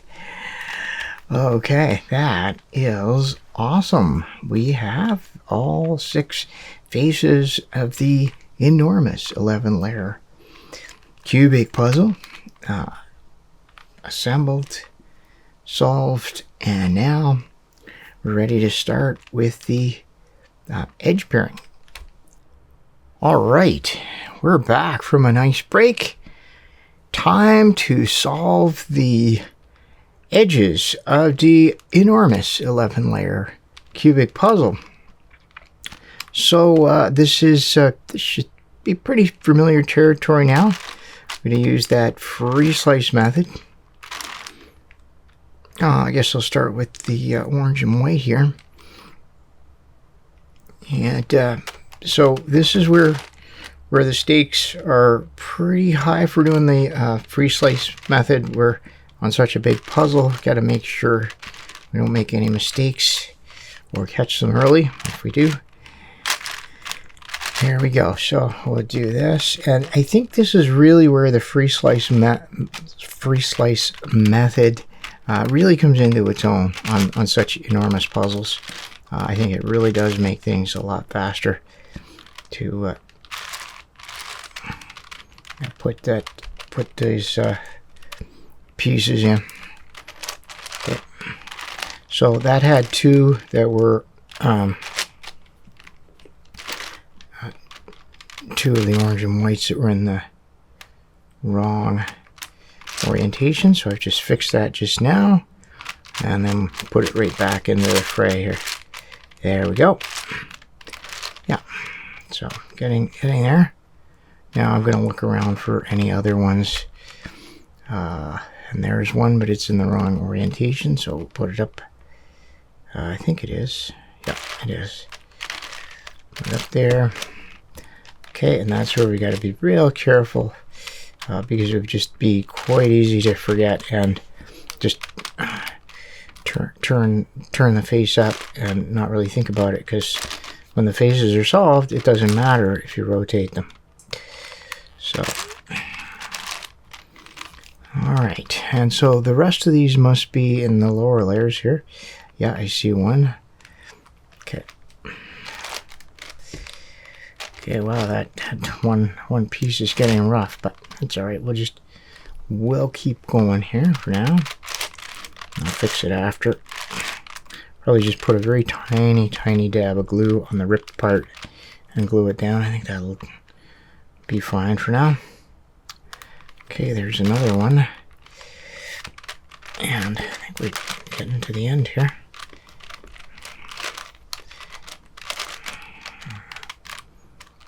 Okay. All right, one more. And I sort of in the middle. Where did it go? Must have missed it somewhere. Oh boy.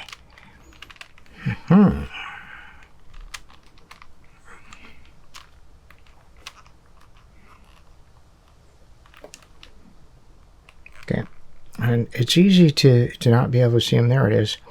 Yeah, so here's an example where I could just, if I wasn't thinking ahead here, I could just turn that up, right? And that's not going to work when you're in free slice solving. And that's a sort of mistake. And I make it from time to time. You've seen me make it, I think, in my other ones, my other big puzzle solves here in this chainsaw. There we go. But there we go, we remembered it. Yeah, I was saying that these pieces can usually blend in, like if they're beside one that's like two oranges beside each other. That's how that can kind of happen. Okay, where... Okay, I think I'll just grab that red, probably. Oh no, there's a... Okay, you know what? I'm just going to put something in here now. Doesn't matter what it is. And what I see here is I've got the green and white, so I think that's the one I'll choose to put up. There we go. Because that middle layer, that's definitively the right layer. And I see I've got a couple that I need to pop out. I'm actually just going to put this because we have to flip both of these. I'll just put that right there so they get flipped at the same time. That's actually something, I think that's something you could just do. Yeah, just sort of gather them all up on one edge. Might try that at some point. Would be just a different way of solving them. So the two that I just put back up there are right here and flipped around properly. So we're just cranking through this edge now. I think some of them are on the bottom though. I'll just look over on the back. Yeah, some of them are on the bottom. Well, one on the bottom.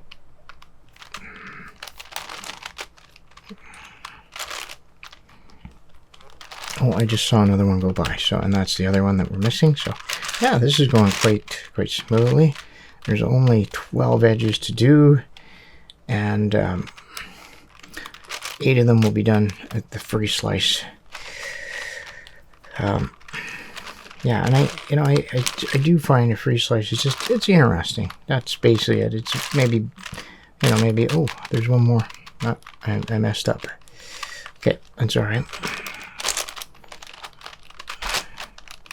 Yeah, I just find it interesting to work with the free slice, to do it that way.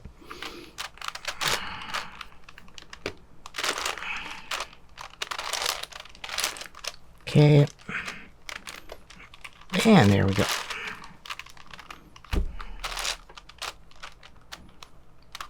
Okay, nothing obvious to pull down, but I do see one that just kind of popped up right here. This one right here, the red. So yeah, why not? Okay, so red and white. We need the white here. That's one. Okay, and that one is in the wrong orientation. So actually, yeah, I'm going to pull it over here so that when I put this one up, it'll go up. Okay, yeah, so there are all sorts of efficiencies I think we can come up with to make this method even more efficient. But that's the thing, on the smaller puzzles, it's not that important, right? It's only now. Ooh, and I see I did something. I don't know what I did to my I already managed to mangle one. Okay, yeah, I must have had it in the mix then. That's probably what happened. Okay, well, that's unfortunate. But I'll get this one done and then I'll go back to it. Okay.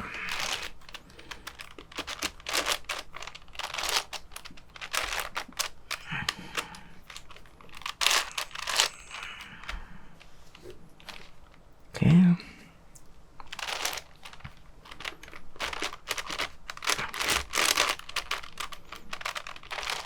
Yeah. Like I said, the stakes are high, but it's not, you know, to make mistakes, not the end of the world. I don't think I did anything there. That is that if you goofing up on free slice, it's such a big puzzle. It's just a mess. But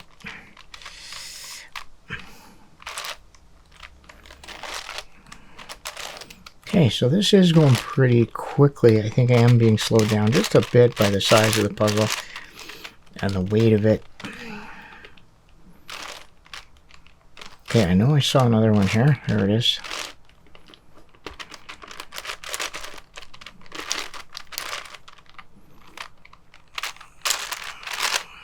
Okay, and one more. There it is.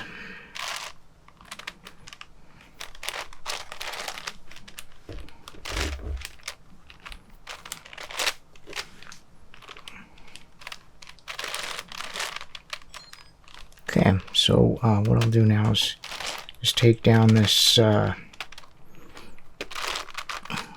green and white that we already did.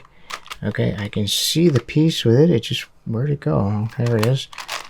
Okay.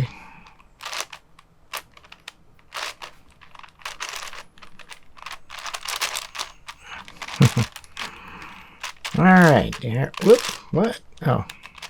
Oh, it's up there.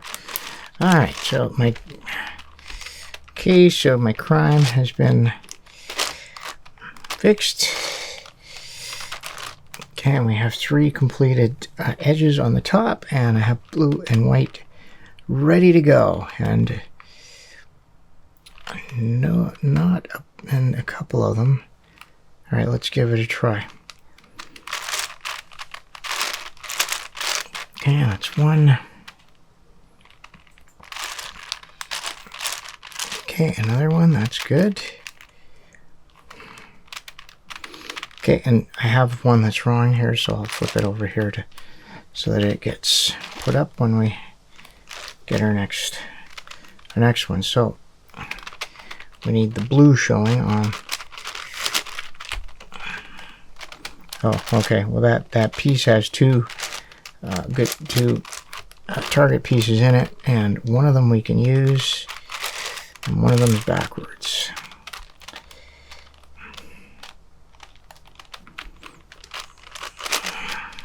Okay.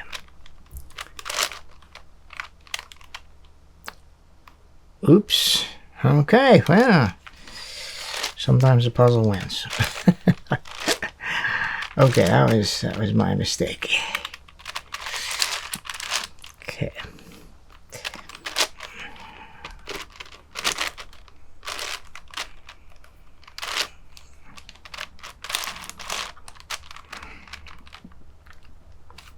Seriously, I don't know where all those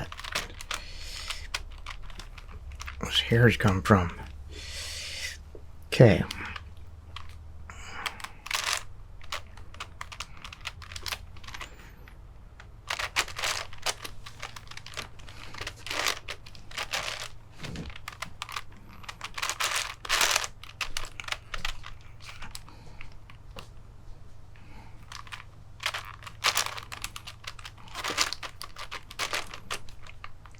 Okay, we're cranking through here. One more. Okay, so none up here. So if they're not in this bottom layer, oh, there it is. Okay, I think that's going to be it.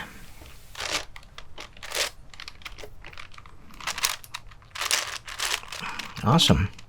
Okay, so we have one good one, or one unsolved edge. So I just push it into one that's solved, bring down the unsolved edge, and then it brings up that solved edge again. So now we have solved edges all along the top, and as usual here, I'm just going to flip it over. As long as I flip the whole puzzle over, that's perfectly fine.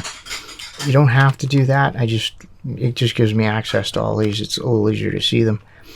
And let's get started. So I have the yellow and blue. I'll start with that. Now my normal, because you know I prefer to keep the target on the right, my normal thing would be to flip it over, and I gotta remember not to do that because we're in free slice. I can't flip his face. That would cause some problems. So I just rotated the puzzle. If I really wanted to, I could put it on the top and then move it and bring it down, but this is fine. So I see some, so we're going to need blue on the top, and I don't see anything readily available that I can, wait. Oh, that is one. Go figure. Okay. Well, like I said, the puzzle sometimes wins. We're getting fewer and fewer edge pieces to look at now, so yeah, it should be getting a little easier to pick out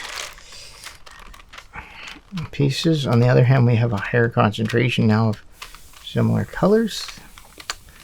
So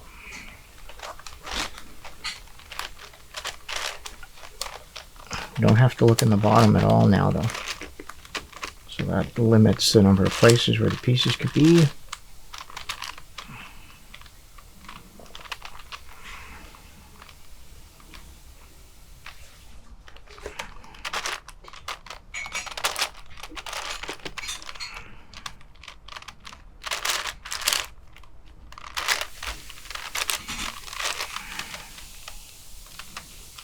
Okay, so that one has to go up for another round.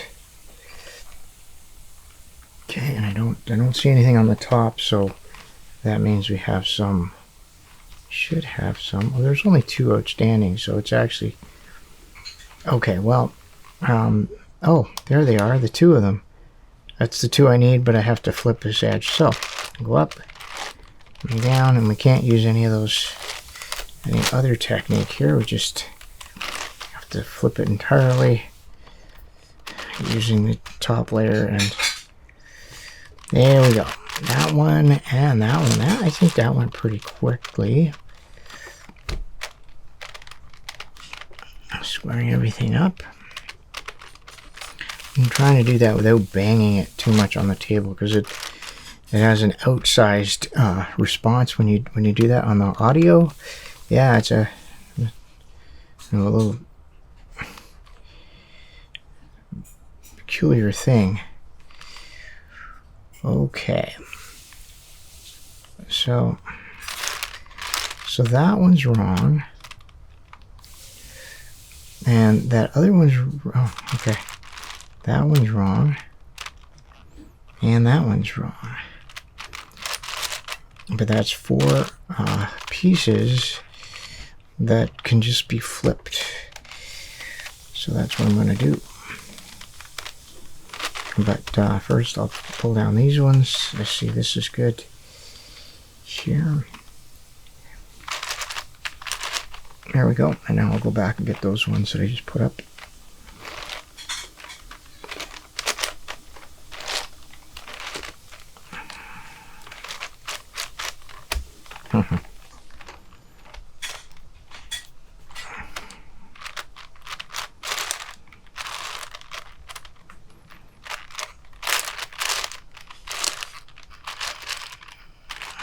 Okay, close call there. That was a red and yellow trying to sneak in there.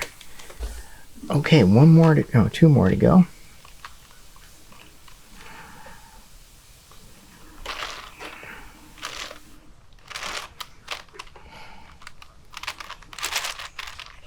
Okay, and one more to go, and it's right on one of the ends. So, okay, there it is right there on the one I just pulled down. So,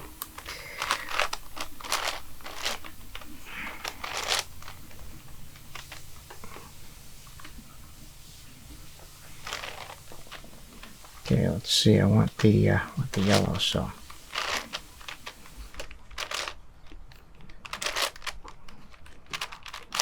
All right. So we got that one done, and I can actually see my next target, which is the red and yellow, so I'll push that up.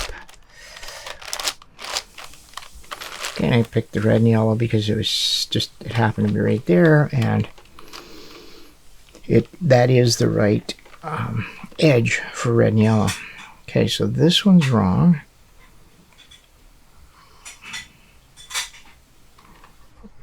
But there's already there's reds and yellows up there. Ooh, there's a whole bunch of them over here. Yeah, I think those are good.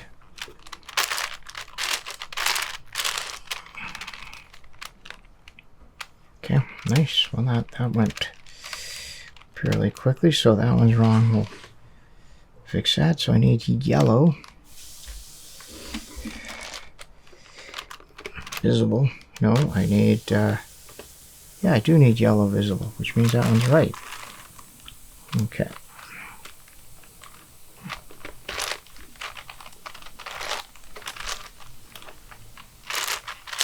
Okay, that one. I've never really timed myself on like these individual edges before to see how fast it like how the time changes as we get more solid, because it sort of stands to reason that it would get quicker and quicker as you get fewer and fewer pieces to hunt through. But it'd be interesting to know exactly how much change there is. Okay, so there's another one.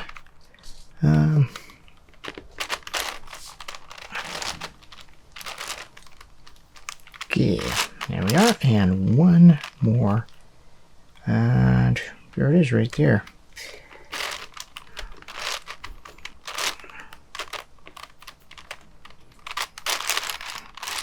Okay, that's the. Okay, and I'm just gonna pull down something here. It doesn't really matter. And I gotta find another middle. There's got to be one more. Yeah, there it is. Yeah. Oh, we have 3 done on the top, so this will be our last free slice. So it's green and yellow, and we need yellow on this side.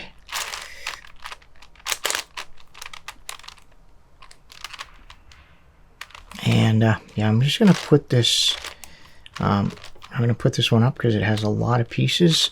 There are other pieces in on the sides that will go in, but it would knock those out. So there we go.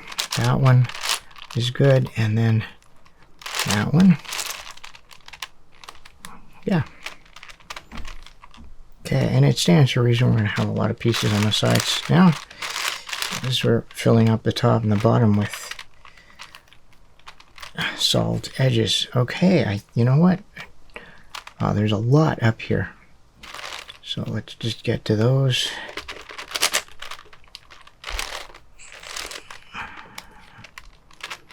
And yeah, I think that's going to be it. Look at that.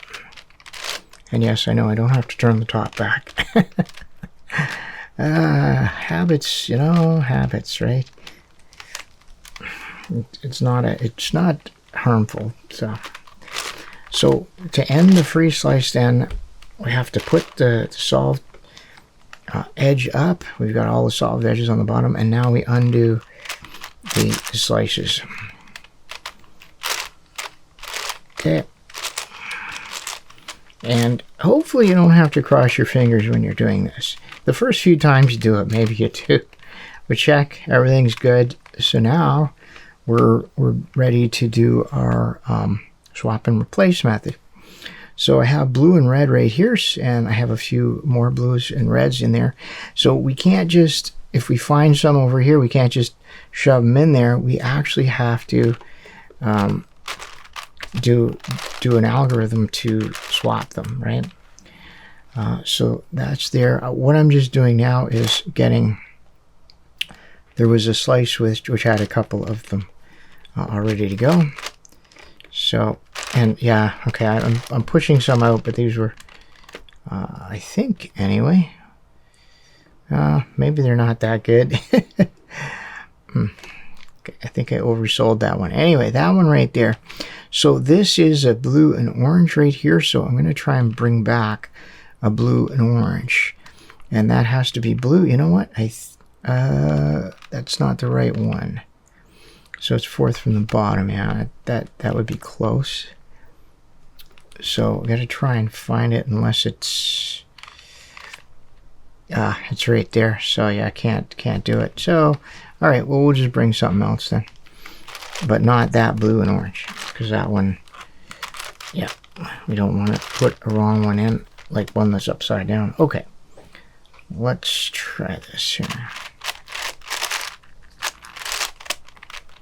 That was a lot of setup for that, but anyway, it's okay. We get going here.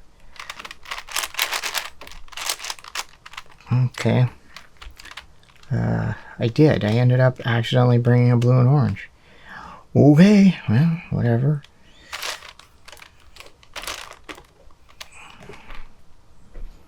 Okay, so red and blue. The red pointing that way. Okay, what do we got here? So that red and blue. So this is, this one's, it's kind of rough, but it's a red and green. But we already have one that's wrong here. But yeah, so let's try and bring a red and green, and then one here. Well, actually, this one's correct, and that one's correct. So this is a swap across. So, you know, it's not too early to do that algorithm, where we swap them straight across. Right, because that gets us one more good one.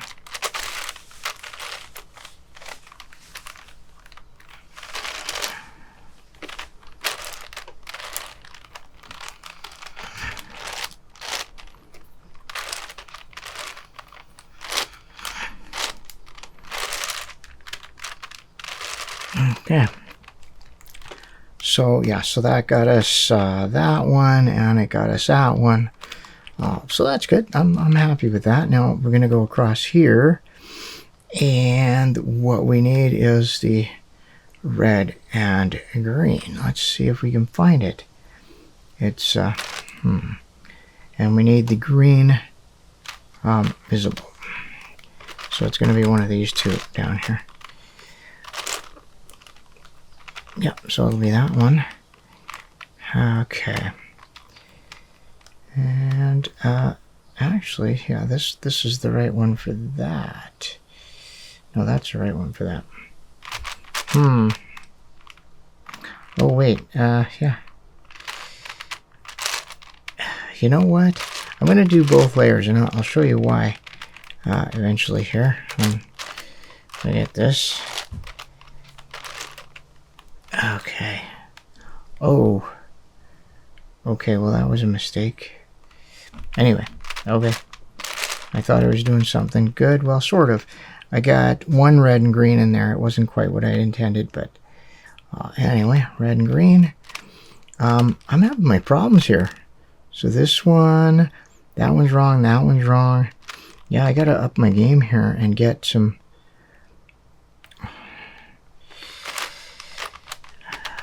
better pieces in there. Oh.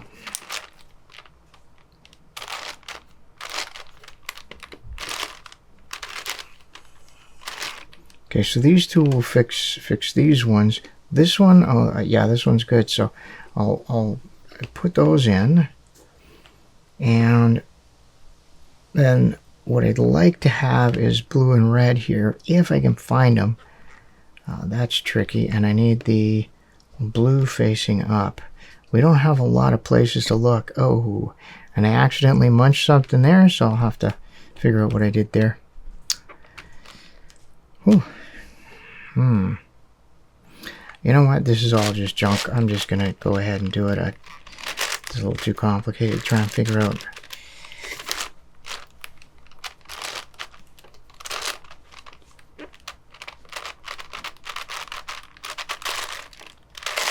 Okay. Alright, well, we're getting there. Now, what did I do here? I'm going to fix this right now. somehow managed to take a chunk out of one of my finished edges. There it is. Huh. Don't know.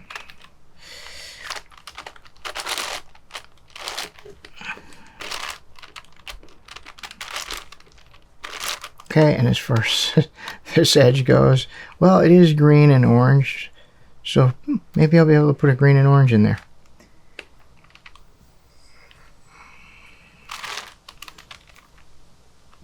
That'll be upside down.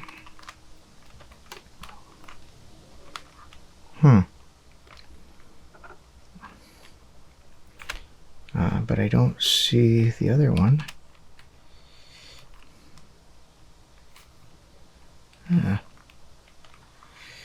Oh, okay, so the one I need is right there, so it's not going to help. So, which means that I'm just going to put some random junk in there. As a matter of fact, I'm going to put that in because it will actually help me. It will make this edge better because this one's in. Oh, no, that is that is right. Okay, I'll put that one in there.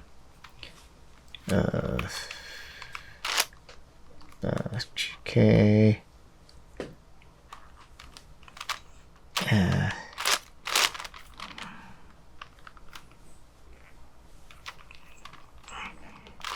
Okay, yeah, and I'm lost. Yes, that's right. I'm lost. Just completely.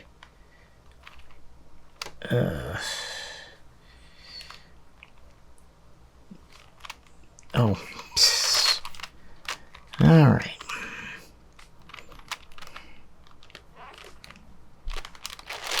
Okay, now I'm not lost. So that's going over, going up.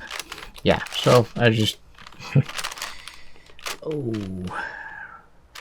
Okay, well, not horrible, but not what I wanted to do. Okay, so now that I fixed that earlier mistake, we're getting close here on this. So let's just keep cranking on these. Try to get one red and blue completed. So this red and blue will go in. I'll solve that. Unfortunately, this is the wrong piece here, so I'd like to try and find the right one, which is orange. Yeah, it's orange and green, but it's the other orientation. It might actually be that one there, so I'm not sure I can do much. Yeah. Oh well, it's fine. I'll just go ahead and put that in.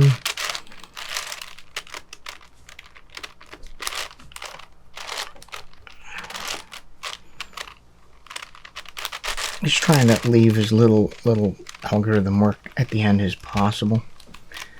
That's basically what the whole game is here at this point. Okay.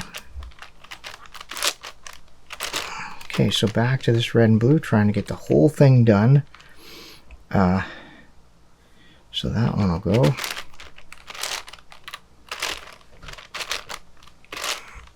Okay, so the red and blue goes across. And yeah, again, I'm not sure I'm going to be able to find the right piece there. It would have to be... yeah, so I'm just going to go ahead and put this in whatever comes up. If it's not... yeah. 1, 2, 3, 4. 1, 2, 3, 4. It'll be red and green. Yeah, doesn't really matter at this point. There we go.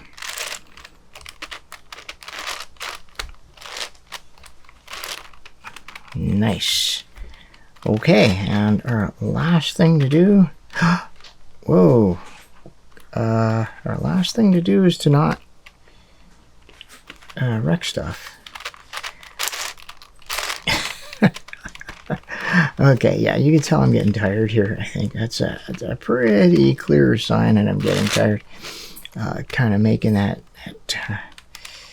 mistake, but hey, as I said, sometimes the puzzle wins. Okay, so blue and red here. Oh, I see what I was doing. Gotta flip it over. Okay, so blue and red's gonna go in, and that is red and green, and it so happens that swapping across is the right answer for this, so I'm just going to go ahead and do that.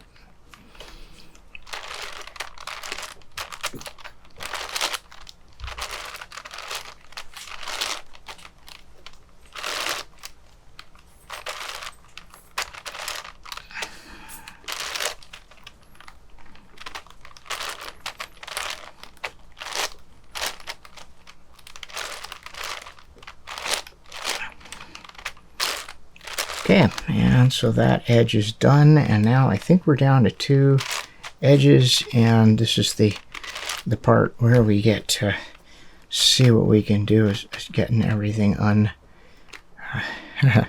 unmangled. Okay, so this is good. No, actually we're not. We've got one more.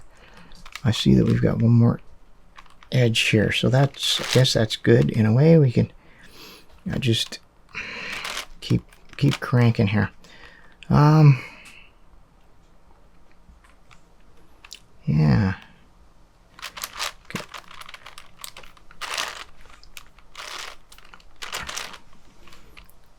Okay, so these two can go over.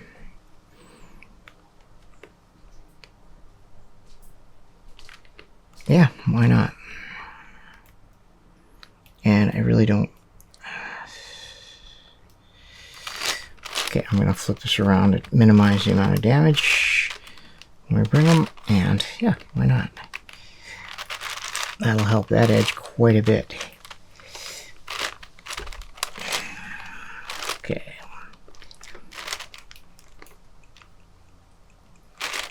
Yep, we're good. Okay, so that did help.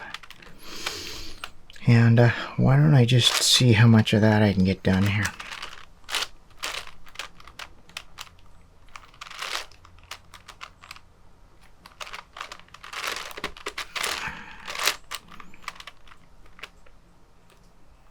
Okay, so that one can go across, and okay, that one is not a perfect swap. So yeah, I'll put that one across, and then these ones can all go up there. I'll just flip it around and just put them over there. So yeah, so that one can go, and I just need something to go in that position. And ideally, it would be this one, red and green. Might be able to do it, actually. Yep, looks like we'll be able to get it. It's one more piece, it'll be solved. 2, 3, 4, yeah. Okay. Whoa, and it's all right. I'm good. I'm good. As you say, sometimes a puzzle gets the upper hand for a while. Ooh. Okay. So this one's going over. There. Okay, we're going to pull down one that's actually belongs in the left-hand edge. Okay. Yeah, so it's a little, like, these are wrong, but I think I'm going to knock a bunch of them. Well, maybe we'll see what happens. Okay. So, this...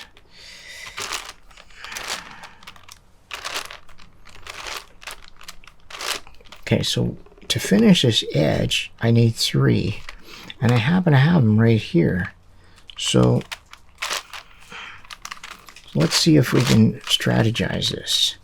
So to match this edge, things have to have green on them. So I just flip this around, and this works out well. Not perfectly, but it works out well because there's 2 that are correct and 1 that aren't. So I think that's a good deal. We're going to finish this edge. Whoa, and I did it again. Oh boy. All that free slicing has done me in, I think. Okay, so that edge is complete now. Okay, and we've actually solved a pretty big chunk of that edge. And we're down to just 2 edges that need to be assembled. Ooh. So these need to be flipped around.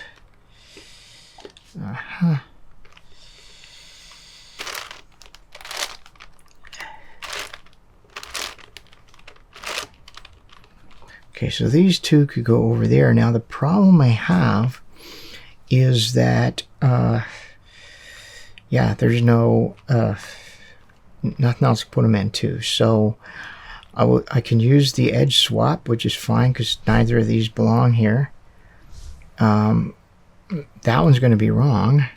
But you know what? There's going to be a certain amount of Red Bull I have to apply there anyway. So yeah, I might as well. So I'll do a cross swap for these two layers, it'll solve these two pieces, and it'll put stuff in there that's not great, but it's not really harmful either. So we just, to get started, we just got to sort of count carefully. So it's these two right here.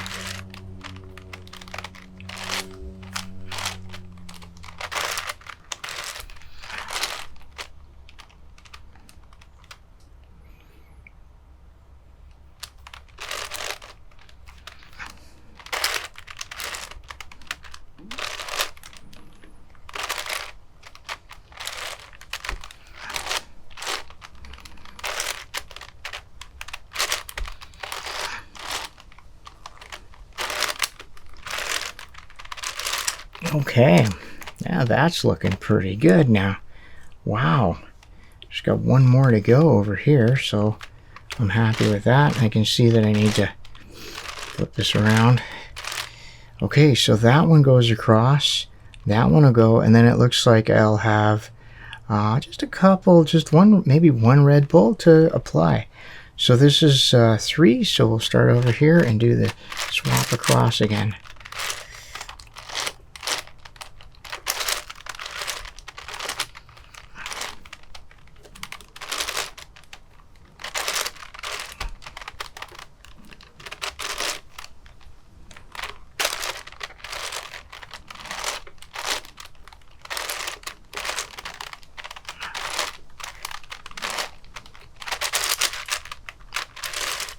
Ooh, all right, that is looking really, really good. And this is the classic Red Bull that you see. And you know, I think of the Red Bull, even though it's an acronym for the RBUL sequence that starts it. These two look like, to me, like bullhorns sticking up. And I know it doesn't really seem like it on a flat puzzle, but when you get a cuboid that shape shifts, you actually physically get the pieces sticking up. It's cool. But you had to have been there. Okay, so that means I got to apply Red Bull then to this, right? So we got to switch gears a little bit because the sequence is a little different than the swap across. So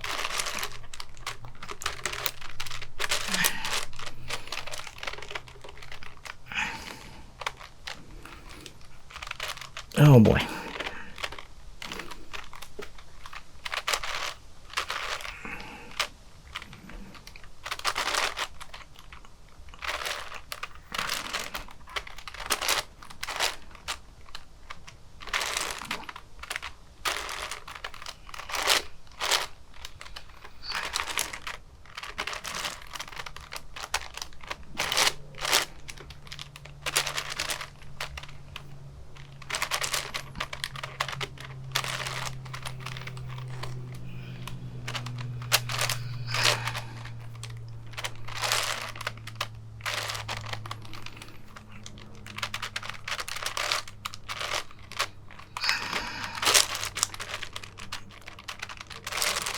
All right, that was one Red Bull.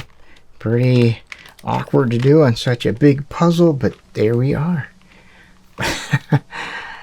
That is absolutely incredible. We have reduced the enormous 11-layer cubic puzzle to a very weird looking Rubik's Cube. It has these big faces instead of little faces. And it has these big edges instead of little edges, and about this normal sized corners. But it is a reduction, and now we just solve it exactly the same way as a normal Rubik's Cube. Now, some of the other puzzles, such as the 4-layer, you can still get parodies at this stage, and I can't think of any parodies that you might get with the odd layer. So yeah, the even layers can still produce a few things where you get a flipped edge, like one more big Red Bull. I'm not sure. Maybe it's possible. I'm not positive. I think maybe not, because you can tell the edge. You can see the edge. I don't know. Maybe. Okay, so we got these. Now we got to put our corners in. This one's in, but it just has to be oriented. Okay, there we are. That's done. And I think you could probably agree that nobody's speed cubing something like this. I mean, they might try to solve it over time, but nobody's seriously a speed cubing on something like this. So it just learning to speed cube, if this is the sort of thing you do, more than 3-layer puzzles, I think you can sort of see why I haven't emphasized it. Okay, so we have our corners in, and now I'm just going to crank through the edges, and I find there's usually at least one edge up at the top, and just do as many as I can. I think I may have, well, we'll see here. I think I might have to flip a few edges out now. Oh, no, this one popped out for us. Okay.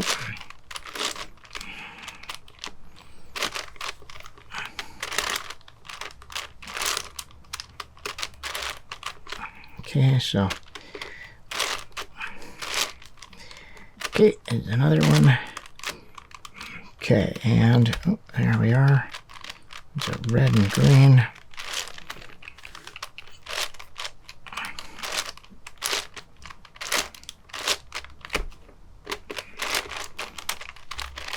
Okay, wow, that's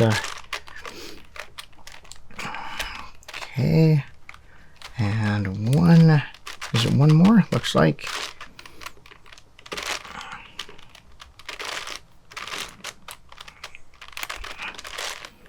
Okay, turning pretty nicely now. Okay, and all our edges are in. Well, look at that. We got the dot. That's what they call it. We got the dot for indication for edge orientation. So that is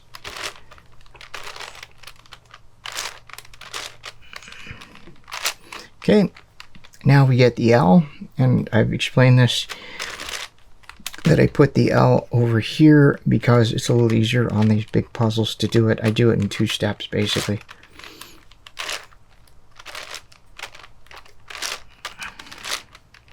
Okay, and then this one comes back, but then it's just the same. Now it's the line, right? So that's the indicator. There we go. So we have our edges oriented, and we have to find that one good edge. There it is. One good edge, 3 bad ones. And we'll do this.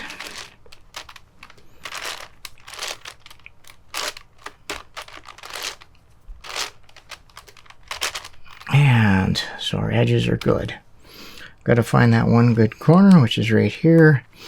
And then we'll cycle the rest of the corners. Okay, now all our corners are correctly placed and just have to be oriented.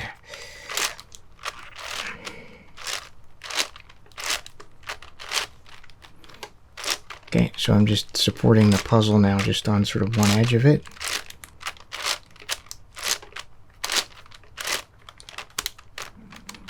Because it's really heavy to lift up right now.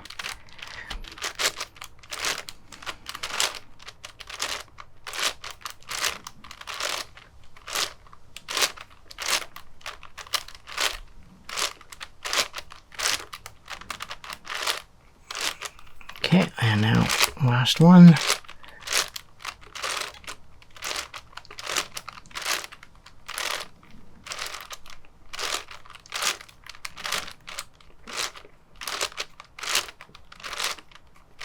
And the enormous 11-layer cubic puzzle, Rubik's Cube, is solved. Look at that beast. It's hard to believe. We cranked through all of these cubic puzzles in a chain solve. Wow, that was a lot of fun. It was a lot of work. My hands need a bit of a rest now, but I had a lot of fun doing that. I always have fun when I'm cranking through these. I think these puzzles are turning really, really nicely, and I'm just happy to be able to get these out every once in a while and play with them and solve them and have fun with them. So that's it for the chain solve, the demo solve. Let me know what you think in the comments. What else would you like to see me chain solve? Or what other puzzles would you like to see me solve on my channel? As always, I do appreciate your comments, your questions, your suggestions. Yeah, I really appreciate your feedback. So do let me know in the comments. And until next time, thanks for watching.